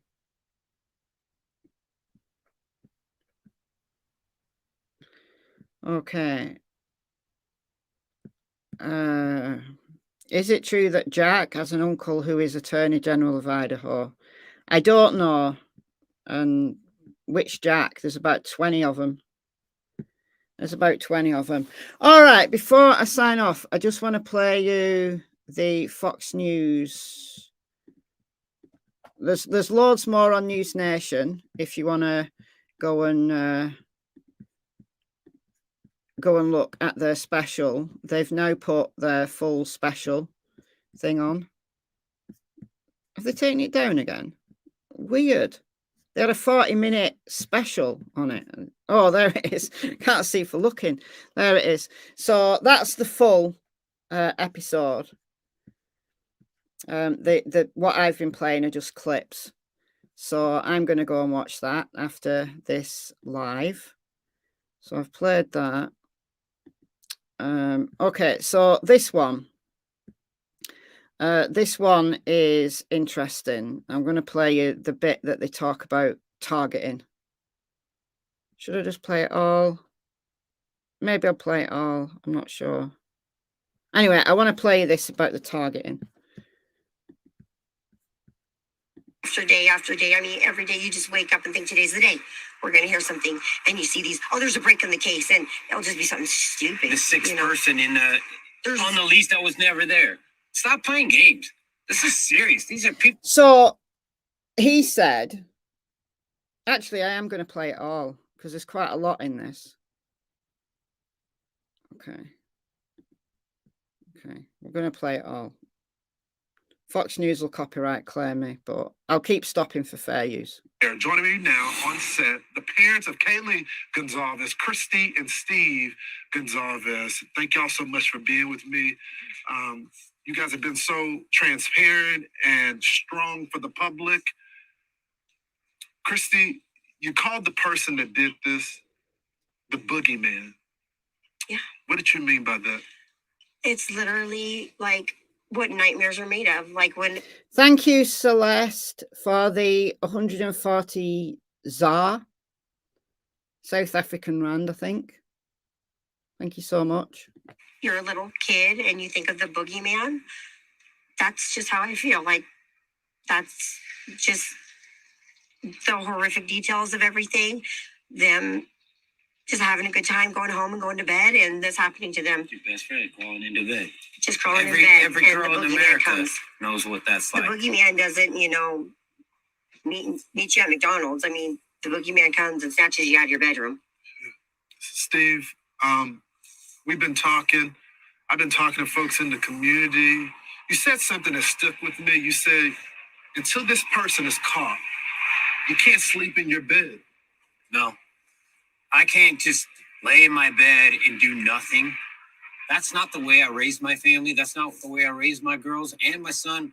You don't be a victim. You stand up for yourself and you do everything in your power to make sure people hear you. And they're gonna hear Kaylee. They're gonna hear Maddie. They're gonna hear these. The other two as well. Yes. I'm careful saying anything about them because I need to be careful because I can't speak on somebody else's child. But these two girls, I'm not trying to be a glory hound, but these two girls, I'm going to do what I can do. And we're not being victims. We're going to fight. We're going to figure out how to make sure that we hold everybody, accountable, and we keep eyes and attention on this and get this thing resolved. I think he's scared that the case is going to go cold, but it's nowhere near cold, in my opinion. It's too early. Thank you, Marilyn, for the $4.99. Thank you so much. And thank you, Bengal, for the $9.99. I think they suspect Maddie's boyfriend, Jake. I think Kaylee's dad said, share the strong alibi, not she had a strong alibi. I think it was a call to action to Ellie. Jake S. allegedly has an alibi. Okay, it could be share the strong alibi. Yeah, because he has said he wants them to, if they're clearing people, well, just tell them what they're, how are they clearing them? What are their alibis? So that does make sense. So thank you for the kind donation. We're going to be arguing now about whether it was share the strong alibi or she has a strong alibi. we're going to be arguing, but it did sound like she, but I can well understand that he said share because he has spoken about that. So it does make sense that I don't know. Anyway, let's move on. Steve, you have made it very clear to our audience that you are supportive of law enforcement. You support the investigation. But recently, I've been watching and talking with you, and you're getting frustrated. Where does that frustration come from, sir? They put certain people between you and the officers that are making things happen. And those people are like lawyers and they don't want to say anything. And they don't have the guts to come up and be alpha and be like leaders and say, hey, we might say something that's wrong. We're going to take that hit. So the officers, they look me straight in their eyes. The lead detective looked me in his eyes. I have no doubt he's working as hard as he can. But somebody isn't communicating. There's nothing being released. It seems like they're trying to suppress the story. We want to put rewards out. They're like, don't do that. Yeah, I get it. Your town doesn't want to have reward posters posted all over when you come and you do your rush. You're not going to get a lot of students if they see those things. But this community is not going to heal. See, he's got it on him about that. Like not putting posters up because the university don't want it. And I bet they don't. I really bet they don't. I honestly don't think, though, that law enforcement are trying to suppress information. They might not be telling them stuff now because they're speaking out so vocally. That might be the reason why they're not telling them anything. And I can understand it from their point of view, but I can equally understand it from the parents' point of view because they want to know. Of course they want to know. But there are certain things that law enforcement have to keep very close to the vest to protect the investigation. Tell this guy's pulled off the streets. It ain't going to happen. Think it through. It's not going to happen. He has to be off the streets. We all are working for the same thing. You're right, Clary. I think there is a huge PR move going on behind the scenes. There absolutely is. As an ex-university employee, I can guarantee 100% that there will be a huge PR thing going on. Their enrollments and their PR team at the university are going to be shitting bricks about this. Honestly, they really are. When was the last time y'all heard from the police? Thursday, we looked at our phone records. We want to be accurate. We don't want to sell anyone out. About 3 o'clock on Thursday. And did y'all get an update from the police about the investigation? There was nothing. We have no updates for you. There was no update. They needed me to sign a waiver form so that they could investigate something. Some mail. That was mail related. So we're working with them. We're not selling them out. We love our law support. The FBI, everybody that's here. We just have no one. You're right, Aviva. It's a hard case. It's incredibly complex.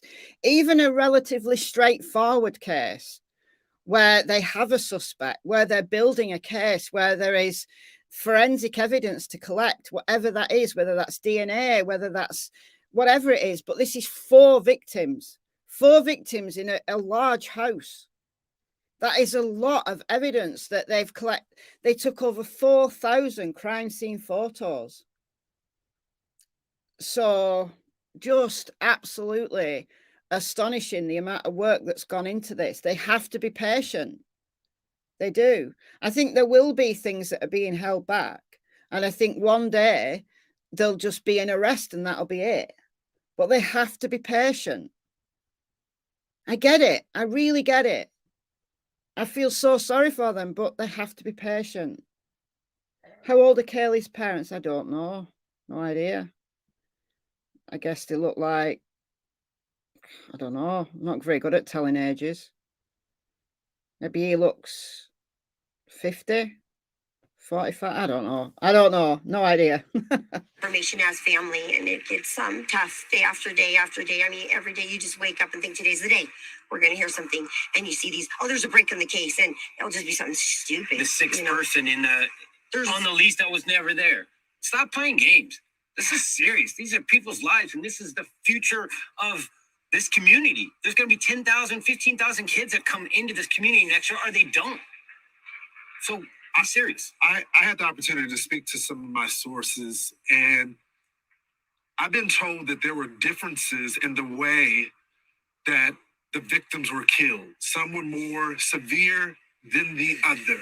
And this week we heard the target attack walk back and then reverse it back to it being a target attack. What can you tell us about the targeted attack? They have told us that it was targeted, but they told us they can't tell who. We asked specifically, and they said, we'll try to get that information to you. And they got back to us a day or so later, and they said, we're sorry, we can't give you that information. But then a day later, we saw in the news that it was not targeted. Didn't you see the other interview, though, on Fox News on the same day, where he definitely, Steve said, he knows who the target was? I've not made that up, have I? He absolutely, there absolutely is an interview where he said that. Tell me I'm not making that up. Because he did. Or they think the whole house was targeted. But I'll cut to the chase. Yeah. Their means of death don't match. Baddies. So he said their means of death don't match. That doesn't mean to say their cause of death doesn't match. They don't. And Kaylee's cause of death, it does not match based on the autopsy report.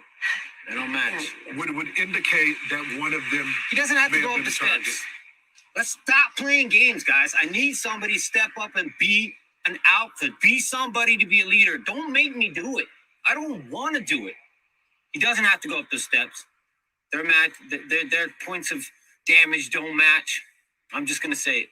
So their points of damage don't match. Or we now know from Brian Entin, Brian Entin's comments gave this context.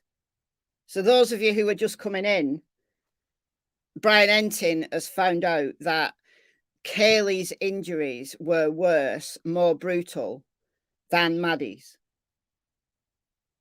So there's a whole set of theories that can come from that. So he said that the injuries don't match. What does he mean? He means that one was hurt more than the other. And we now know from Brian Entin that it's Maddie that was injured less than Kaylee. So Kaylee was more brutally attacked than Maddie. So that's what's come out from Brian Entin. But Brian Entin has just said a source told him. So we don't know where that information's come from. We don't know whether it's come from Steve or whether it's come from someone else. So we don't know where. We don't know whether it's the number of stab wounds or the type of wound. We don't know any of that. Where on the bodies, all we know from the coroner was that the fatal wounds were in the upper body, so in the chest, I think. Means of death doesn't mean cause of death, and it doesn't mean manner of death. Cause of death is the specific reason you died, like how you died. And then manner of death is the type of death. So homicide, suicide, accident, natural causes are undetermined. Those are the 5 manners of death. Then cause of death will be presumably stabbing. So he's not talking law enforcement terms. I think what he's doing is talking about the types of injuries or the amount of injuries. So Brian Entin's little piece saying that Kaylee was more brutally attacked than Maddie gives the context to this that we needed. But we don't know what the source was of Brian Entin's claim. It wasn't leaked to me. I earned that. I paid for that funeral.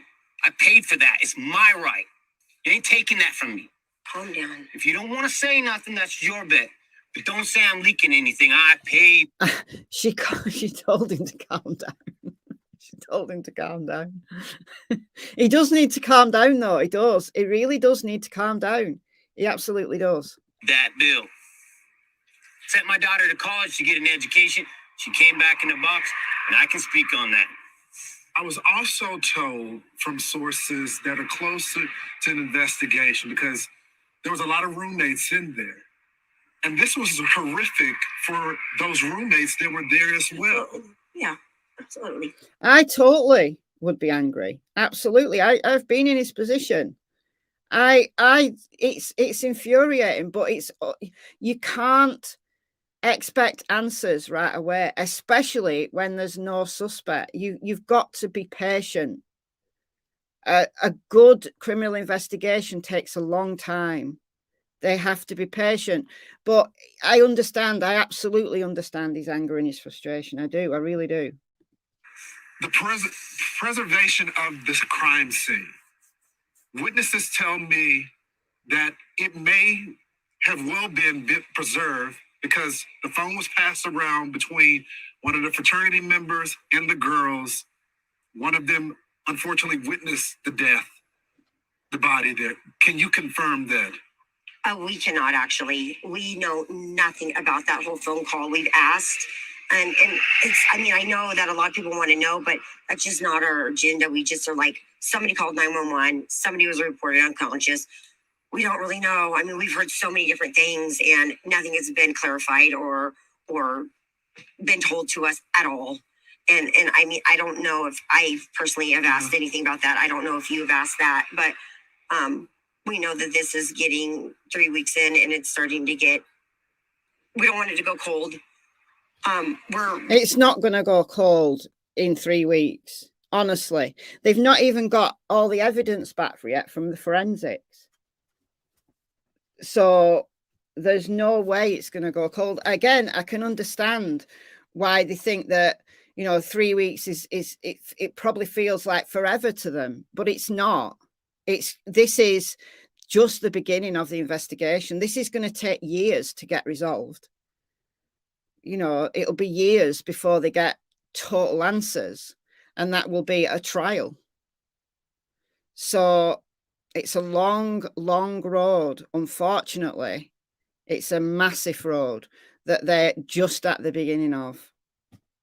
Forensics takes, it depends what you mean by forensics, go find me. Weeks. It can take weeks. So DNA doesn't come back immediately. DNA can take, it depends what type of testing they're doing. I would imagine that they're starting to get DNA results back, but there's a whole bunch of different tests that could take longer. Just the toxicology reports from the victims won't be back yet. Not that I think toxicology is vital to understanding this, because they were in bed. Doesn't matter how intoxicated they were, but it could mean something in relation to, you know, a certain type of drug. If a certain type of drug was in the system, that might lead them to somebody in the drug community. Not saying that anybody was taking drugs. We don't know that. I'm just using that as an example. So, and the amount of samples that they took, they had 113 pieces of physical evidence from the house. So that's 113 different pieces of evidence that have to be fully tested.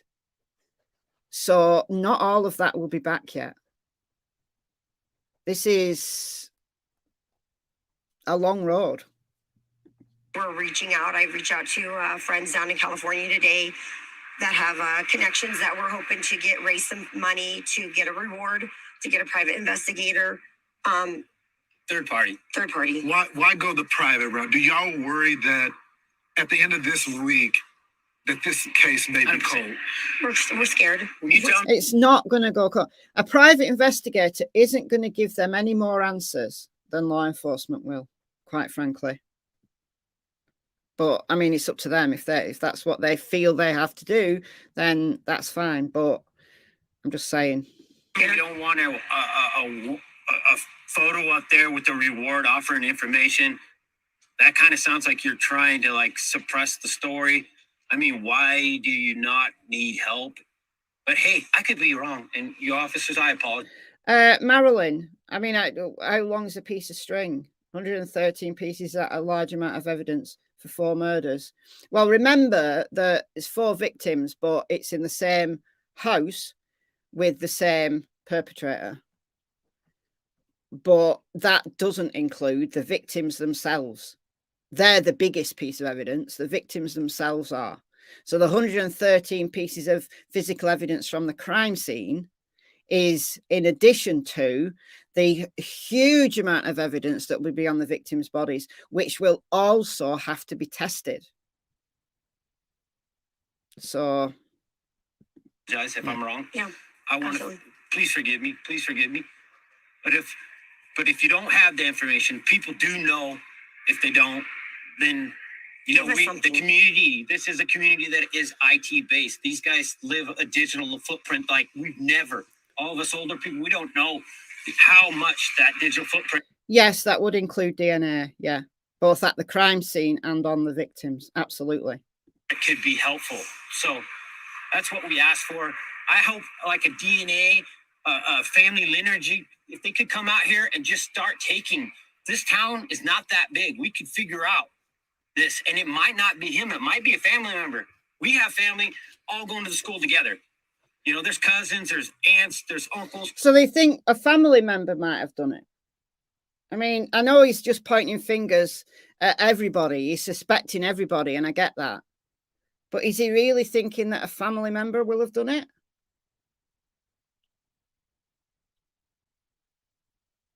So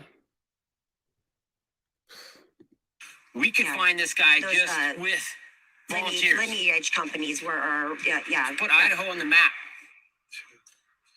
Christy, Steve. I mean, they can do genetic forensic genealogy. They absolutely can do. If they have DNA that they know is the perpetrators. Because the other thing as well, it's not just getting the results back.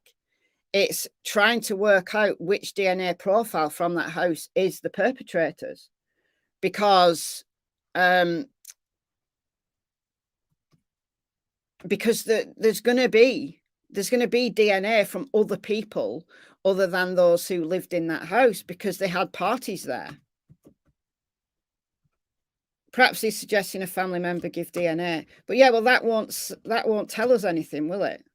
If a family member gives DNA, well, we know who the victims were.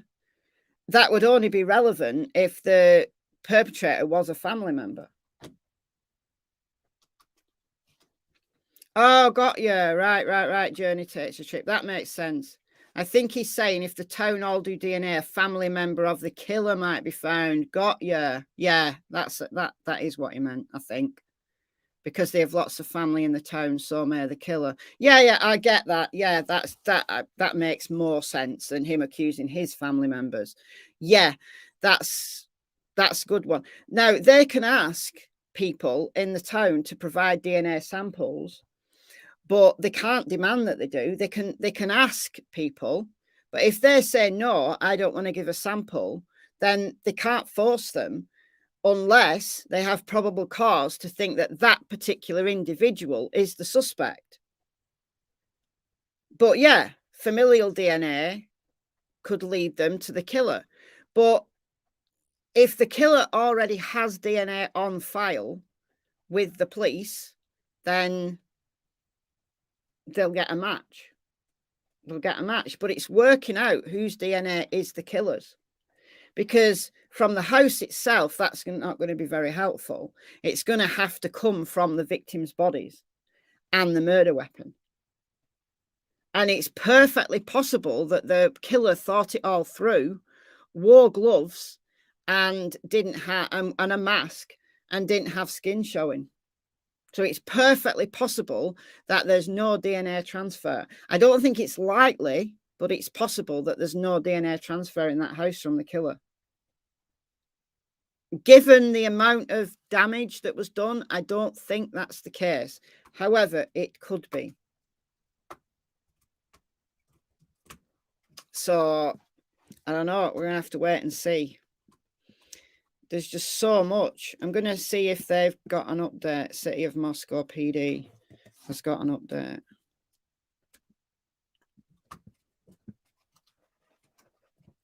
Crime tips. No, there's no update.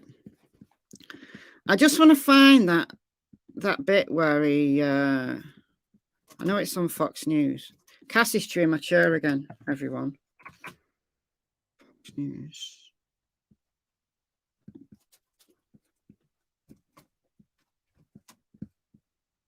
Hold on. Shall we do in a second? University speaks out on the different causes of death. I think it's this one. Yeah, it is. Right. Let's just play this and then I'm going to call it a day here because I've been on quite a while now. All right. I think it's this one. Now, 3 weeks ago today, 4 University of Idaho students were killed in cold blood while they slept. Police still have not found their killer, but now the father of one of the victims, Kaylee Gonzalez, says that the manners of death for his daughter and her best friend Maddie were different. Christina Coleman now is live in Moscow, Idaho. Christina. Hi, yes, the parents are desperate for answers. The Latah County coroner confirmed the cause and manner of death for the 4 murdered students as homicide by stabbing. And last night on Lawrence Jones Cross Country, Lawrence noted that there were differences in the way that Kaylee Gonzalez and Madison Moog. So there you go. So they've given the manner and cause of death. They've given the manner of cause and death. Homicide's the manner. Cause of death is stabbing. So that's the official manner and cause of death. What Kaylee's dad is talking about is the amount of injuries. What Brian Entin said is about the amount of injuries. So they all died by stabbing. So it wasn't that one was strangled or one died of something completely different. No, they all died by stabbing. Were killed per his sources, and Kaylee's father confirmed that. And again, Kaylee's parents believe the community should have more details on this case. Their points of damage don't match.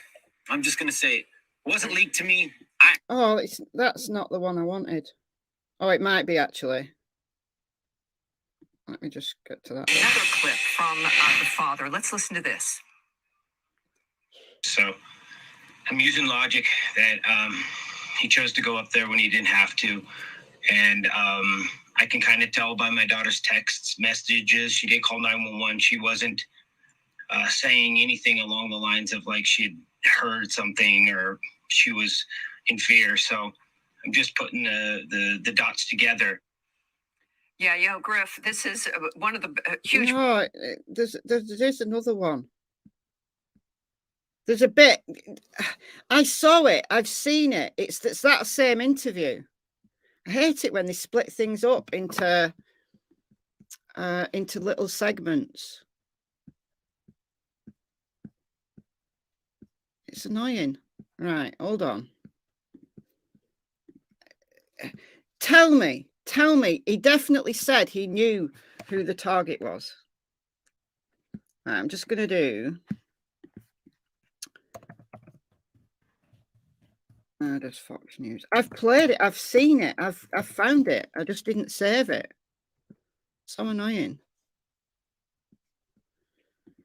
Hold on. Or is it this one? I think that's the one I might have played, actually. Today marks 3 weeks since 4 University of Idaho students were brutally stabbed to death inside their might home. be this. And investigators still have not named a suspect. Officials are combing through thousands of tips, crime scene photos, and evidence. The father of one of those victims go out to you that I know from what I'm hearing from people everywhere that they are with you, they're praying for you, and they're also hoping for justice to come sooner rather than later for your daughter and her friends. You think it was in the Brian Enton interview? I played 5 minutes of that. I'm sure it was this one where he's like in the corner. Anyway, we'll play this. If I can't find it, I can't find it. It's my fault for not saving it. Mentioned here, he talked about the manner in which Kaylee and Maddie were killed is different. And what does that tell you? And what are the police telling you that means? There's a couple things that tell me with common sense, but I'm not a professional, so I want to specify that. But they've said the entry point was the slider or the window. It was in the middle floor. So to me... So this is what we played earlier. I just played a little clip from that interview earlier. He doesn't have to go upstairs. His entry and exit are available without having to go upstairs or downstairs. Looks like he probably may have not gone downstairs. We don't know that for sure, but he obviously went upstairs. So I'm using logic that he chose to go up there when he didn't have to. And I can kind of tell by my daughter's texts, messages. She did call 911. She wasn't saying anything along the lines of like she'd heard something or she was in fear. So I'm just putting the dots together. As far as the investigators, they're very tight-lipped and they're keeping everything close to their vest. And I understand that. And I'm probably not the right person to share all these things with. So I'm just trusting them that their case is super tight and they don't really need to reach out to the community. And yeah, he said she didn't call 911. So I think what he's getting at there is that if she called 911 from upstairs, like let's say Ethan and Xana were being attacked and she could hear it, she didn't call 911, and the text that she was sending didn't suspect, there wasn't anything untoward going on. I think that's what's what she's saying, what he's saying.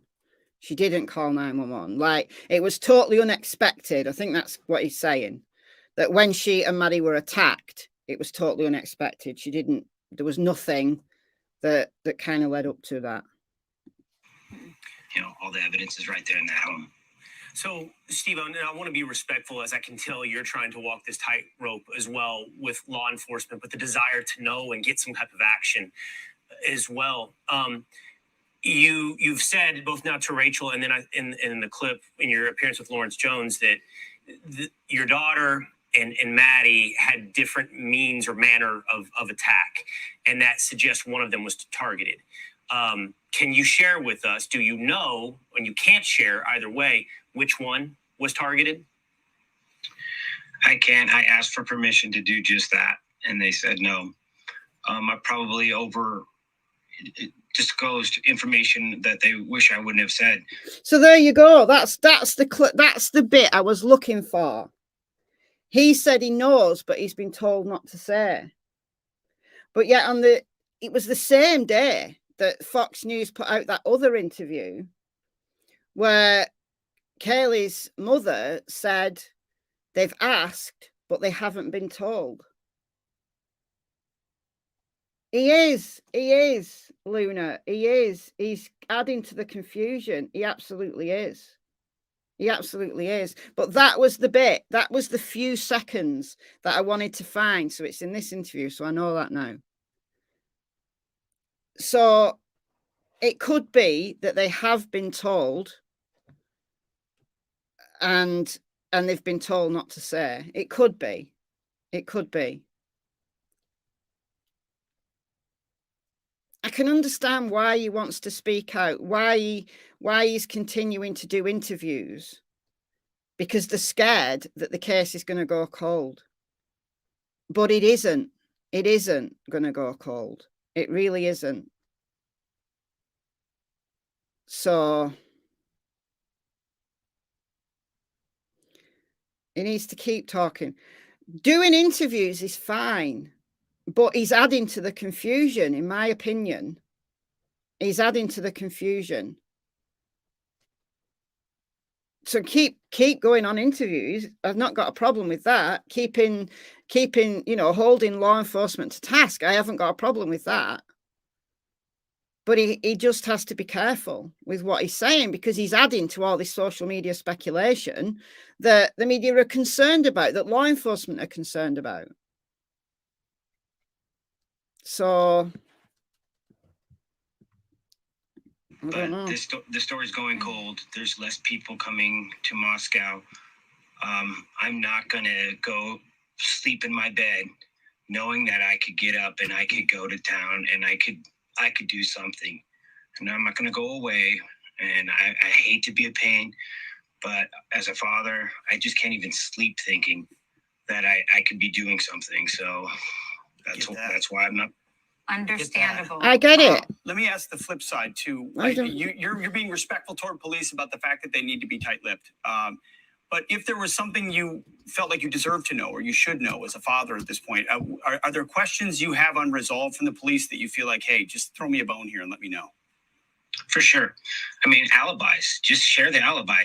If you're not sharing an alibi, to me, it tells me that you're not 100% confident. There, we were, on that other interview with Brian Entin, where he said she had an alibi, and then some of you were saying, no, it's share the alibi. I think it was share, because he said it here. They need to share the alibi. Absolutely, Broken Goth Doll. It's a cold case when tips stop coming in. They're in the middle of an investigation. Not all of their information is back yet. So it's not even close to being a cold case. We could still be here with no suspect a year from now, and it still not be a cold case. So yeah. So that's what I wanted to get from that interview. That's really what I was looking for. So I will save that. Actually, I'm going to save that to my bookmarks so I don't lose that one. Again. Okay, so that's everything that I wanted to show you.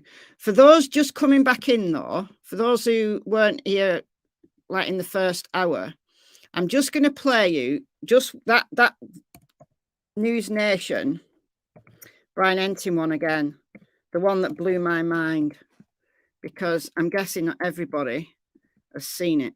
Here's the fact. Oh, shut up. This blew my mind, guys. This blew my mind.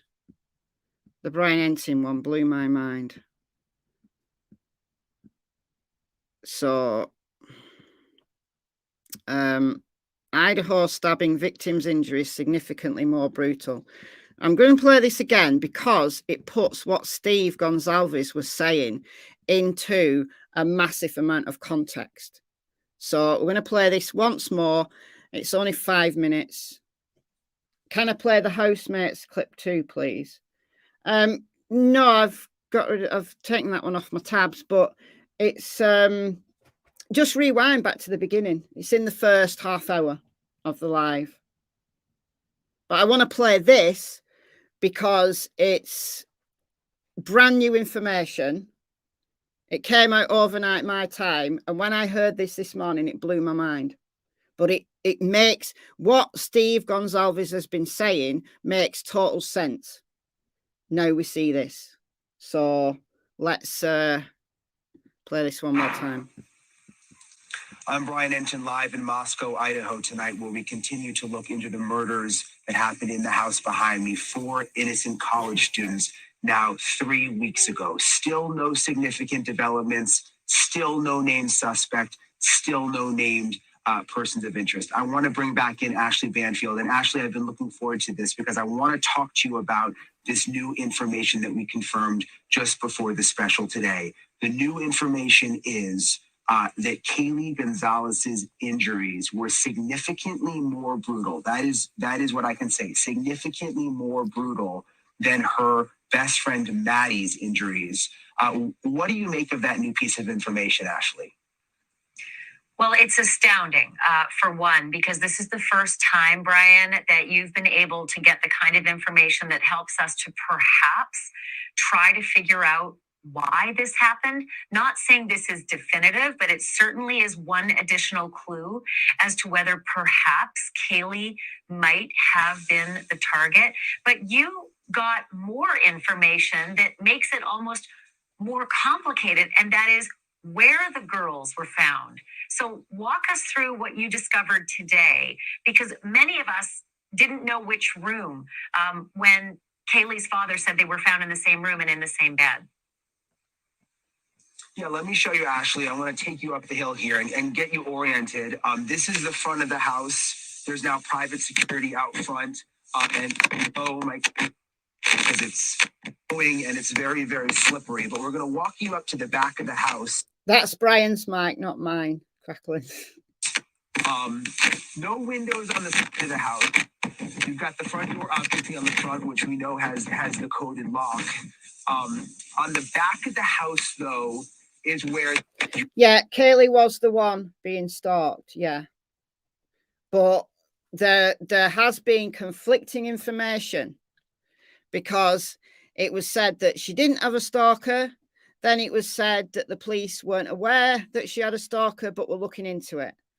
So the family have since come out and said she did have a stalker. So I'm assuming the family would know better than anybody else if Kaylee had said to them that she was concerned about a stalker. Yeah, I've heard both. I've heard both. So last night, Dad said no stalker. Oh, my word. I'm going to have to go and find the clip where they said she did have a stalker. But I'm not going to do it today. It's so confusing when there's these conflicting pieces of information. Her dad said she had a stalker. Maybe he was mad. She was... Did she have a stalker? Oh no, I don't know. I don't know anymore. But I didn't hear the dad said no stalker. Neither have I, Clary. I haven't heard him saying she didn't have a stalker. I've heard him saying that she did have a stalker. But he's doing that many interviews. There's that many things coming out. I may have missed a whole bunch. So confusing. Are confirmed that key injuries. Brian, I think we just lost your mic, and I'm not sure. There, no, you're back. You're back. Can you just repeat what you said? Candy says it was said she had a stalker, but the police said it was unfounded.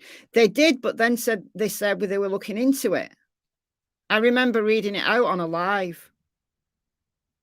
And then Paula says her sister said Kaylee would have told her if she had a stalker. But then the dad came out. He absolutely came out and said she did have a stalker. He was aware that she had a stalker. But you're right, Broken Goth Doll. I've been saying this the whole time. A stalker wouldn't normally kill 4 people, would wait for her to be alone. That's what I've said constantly, that if just one person was the target, then why kill 4? Did they just get in the way? Did they just get in the way? I've talked about that on this very live earlier on. Did she get in the way? Was Maddie in the way? Didn't expect Maddie to be there? Or was it that Kaylee was more injured because he reached Maddie first? Kaylee woke up because they were in the same bed. Kaylee woke up and fought him, and therefore she was injured more because she was fighting him. So I think it's probably the latter, that she was injured more because she was the one that fought back. But as I said earlier, was how badly injured was Xana? Because we know from her dad that she fought back. So was Kaylee significantly more injured than everybody else? Or just more than Maddie? Or was it just that Maddie was easier to kill because she was the first one and she was asleep? You see, we don't know. And we don't even know what Brian's source is. So I hope that law enforcement come out and give some clarity to this. The media isn't helping. No, but then, what do we do? All stop talking about it. I think it will all work itself out, but I think law enforcement absolutely have to get ahead of this now and say something. Not that we'll jeopardize the investigation, but as much as she can. The harsh reality broke down the 911 call. No, that information came out days previous to what harsh reality said. I talked about this on a live, and it has been disputed. So there was no breaking down of the 911 call. I talked about that on the last live. I think it was the last live I did on this case. Right, I'm going to play this through now. And then I'm going to say my goodbyes to you all. In the last 10 seconds, your mic went dead. Yeah, I'm sorry. I was explaining that we confirmed that Kaylee's injuries were more significantly brutal than Maddie's. We've also confirmed that they were on the third floor. I'm going to have Mo show you. Third floor here, where not easy access. You've got the balcony. There's a slider. You can't easily jump up there. So what this has us wondering, Ashley, and I want you to kind of walk. Sorry, guys, I keep stopping this. It's good for fair use, but McKenna, has the 911 call been released? No, there was some information that came out about that because I'm going to show you. I'll play this and then I'll show you what came out. That'll make more sense. Through this with me. If Kaylee's injuries were the most severe up on the third floor, and there's no way out of the third floor, would that mean the killer specifically targeted the third floor? Because it doesn't make any sense. Why would the killer go up to a floor where there would not be an easy exit for him? What do you make of that, Ashley? Well, it's significant in that we still don't know where the killings began. Did they begin on the second floor where Xana Kernodle's room was? And of course, Ethan had been staying over there. What can be more brutal than stabbing and slashes? I think it's just the amount of injuries. So you can stab someone very quickly and then to die very quickly. Right. This is graphic. Sorry, trigger warning, guys, but you could slash someone's throat and be done with it. If they were asleep, you could literally slash their throat and be done with it. Or one stab in the throat. Or one stab in the heart if you've got the strength and be done with it. But if someone's fighting you, then you're going to be, as part of your fight, you're going to be more indiscriminate with the amount of stabs you do. It'll be less clinical, I think I'm trying to say. That night, and we now know that that room was the room on the far side of the house, so not the side of the house that you're on right now, on the other side of the house at the front of the house. That's Xana and Ethan's. And then did they progress to the third floor? And while your mic was cutting out, I think the key piece of information that the audience couldn't hear was which room upstairs on the third floor the girls were actually found in. That before now, we only knew they were found together, but we didn't know in Maddie's room or in Kaylee's room. And so as we look at the third floor map right there, bedroom E is Maddie's bedroom, and it looks out the back of the house. And bedroom F is Kaylee's bedroom, and it looks out the front, but also the back where the slider is. So what did you discover about which room? Maddie's room on the left or Kaylee's room on the right? That's right. We've confirmed that they were in Maddie's room, which is also interesting. That's something. So they were in Maddie's room, but I just want to point to this. Some experts have said it's less about the number of stabs, it's the locations and patterns of stabs. It is. If you were doing the optimal kill, trigger warning, if you were doing the optimal kill, you'd need one. You need one. If it was an incapacitated victim, you would need one. One stab to the throat, one slash to the throat, or a stab in the chest would do it. But if you're fighting someone, if someone's fighting you, like if Maddie was killed first and Kaylee and Maddie were both asleep and Maddie was killed first because she was nearest the door, let's say, then it's easy. But in the process, Kaylee wakes up, sees Maddie being killed and fights. So that would then mean that the killer was indiscriminate. There'd be more stabs, but it'd be less easy for them to actually wield the final fatal blow. That's just common sense. That's just my opinion, just common sense.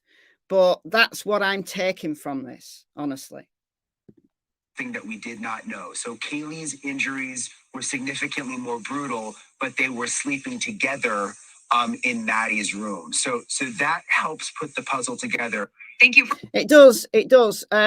Steve had already said that. Steve Gonzalez had already said that they were sleeping in the same bed. Maddie was in the process of moving out, so she probably had her room packed up. The cinder block by the grill. No, I don't think that's relevant. We've heard from Steve that the killer came in through the second floor. Let me get my PowerPoint up. I'll show you all again what I'm talking about. And then I am going to let you go because I've been on for ages here. I'm tired. I don't know how people do lives every day. I'm really tired. So what Steve Gonzalez said was that's Kaylee's dad, said that they came in through the middle floor, which is this second floor, the back sliding doors, or I think he said a window. We don't know that she was an inch from being decapitated. We don't know that. We don't know that. That's a rumor. There is a window down here, but it's a ground floor window. Like as you're coming in from the back, you don't need a cinder block to get in. Unless you were really short, I guess. Then you might. If you were really short, you might. But I think that cinder block was being used as a seat. Honestly, that's all.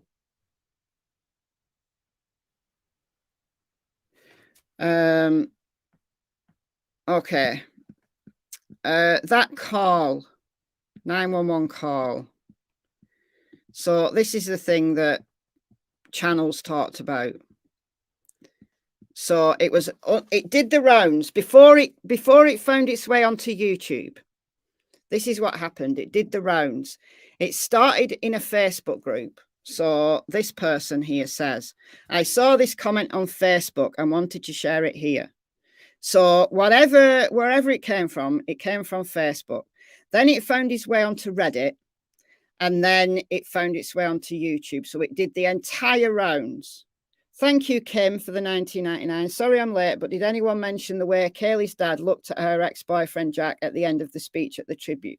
It looked to me like he hasn't cleared Jack, even if the police have.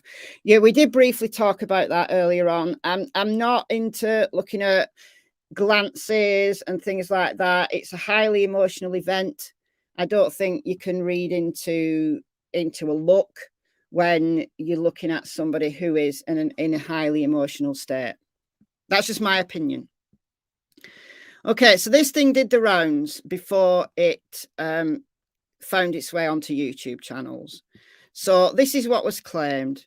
2 people who claimed to be at the house with the roommates when the bodies were discovered quickly came to the surviving roommates' defense and wrote that the roommates woke up and went upstairs to the kitchen and noticed the sliding glass door was open, and it was during that time they discovered Ethan. They didn't say where he was found on that floor, but that he was so horrific that both girls went into shock and ran out of the house. One of the roommates fainted and the other was beyond hysterical and not making any sense. Their frantic actions while coming out of the house caught the attention of people walking past, and people responded on the victim's Instagram claiming to be two of those people. So it was something that was put on Instagram claiming to be from somebody who was there. Then that went onto Facebook, then it went onto Reddit, then it went onto YouTube. So there's a million steps between what was said on YouTube, breaking down the supposed 911 call.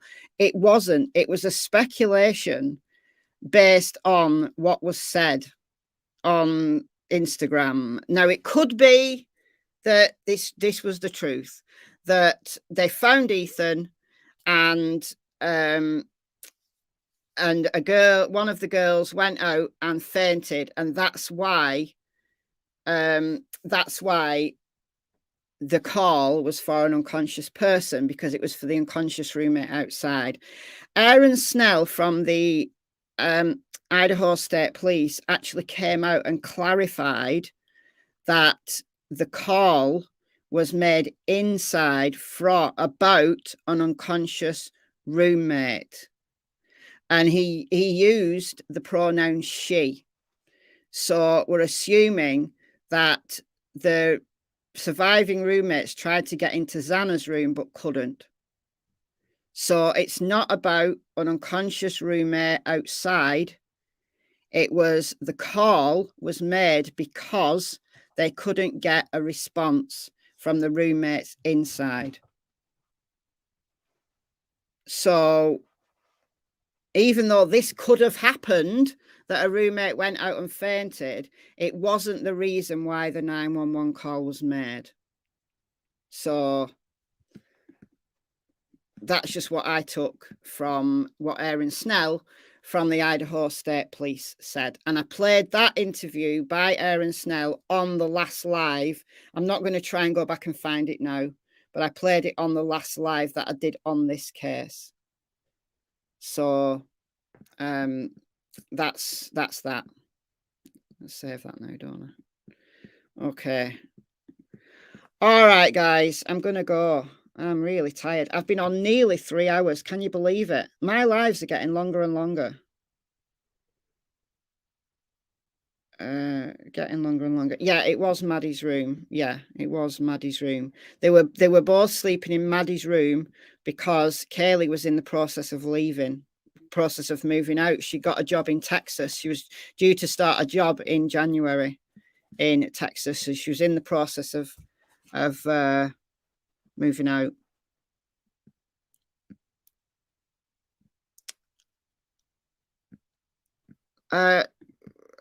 She could have fainted, but that wasn't the reason why 911 was called. That's the point. That's the point.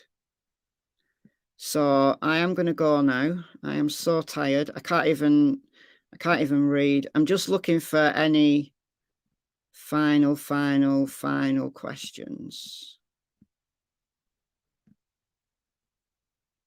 Did the girls have a spat with anyone in the bar that night? I don't know the answer to that, but I'm assuming that everybody that the law enforcement can get, you know, their hands on, I bet they've gone through the CCTV of the corner club or whatever it's called that they were at. I bet they've gone through that CCTV with a fine-tooth comb because you know, everybody should be looked at. But I don't know. Somebody having a spat, though, you know, just a spat, doesn't mean that you're going to go and kill 4 people. You know, it's bizarre, surreal. You're absolutely right. Absolutely surreal. You missed the first 30 minutes, Bambi. Yeah. So I talked about the roommates in that first part of the live. I didn't expect to be on nearly 3 hours. Anyway, I am going to go. I need to rest and recharge. I absolutely do. I absolutely do. So I'll be back tomorrow with just a standard recorded video. This was a live that I didn't intend to do, but there was just so much to talk about in relation to the stuff that came out overnight my time with News Nation, what Brian Entin said. So I had to just come and talk about it all, and that's what I've done. So I will bid you all farewell for now. And yeah, I'm gone. So thank you so much for keeping me company this afternoon. Thank you to the people who sent super chats and super stickers. Welcome to the new members who've joined the Secret Agents Club. Thank you so much to the moderators. As always, you do a brilliant job keeping us all in line there and posting out messages and links and stuff. It's very much appreciated. And I'm going to see you all very soon. Bye, guys.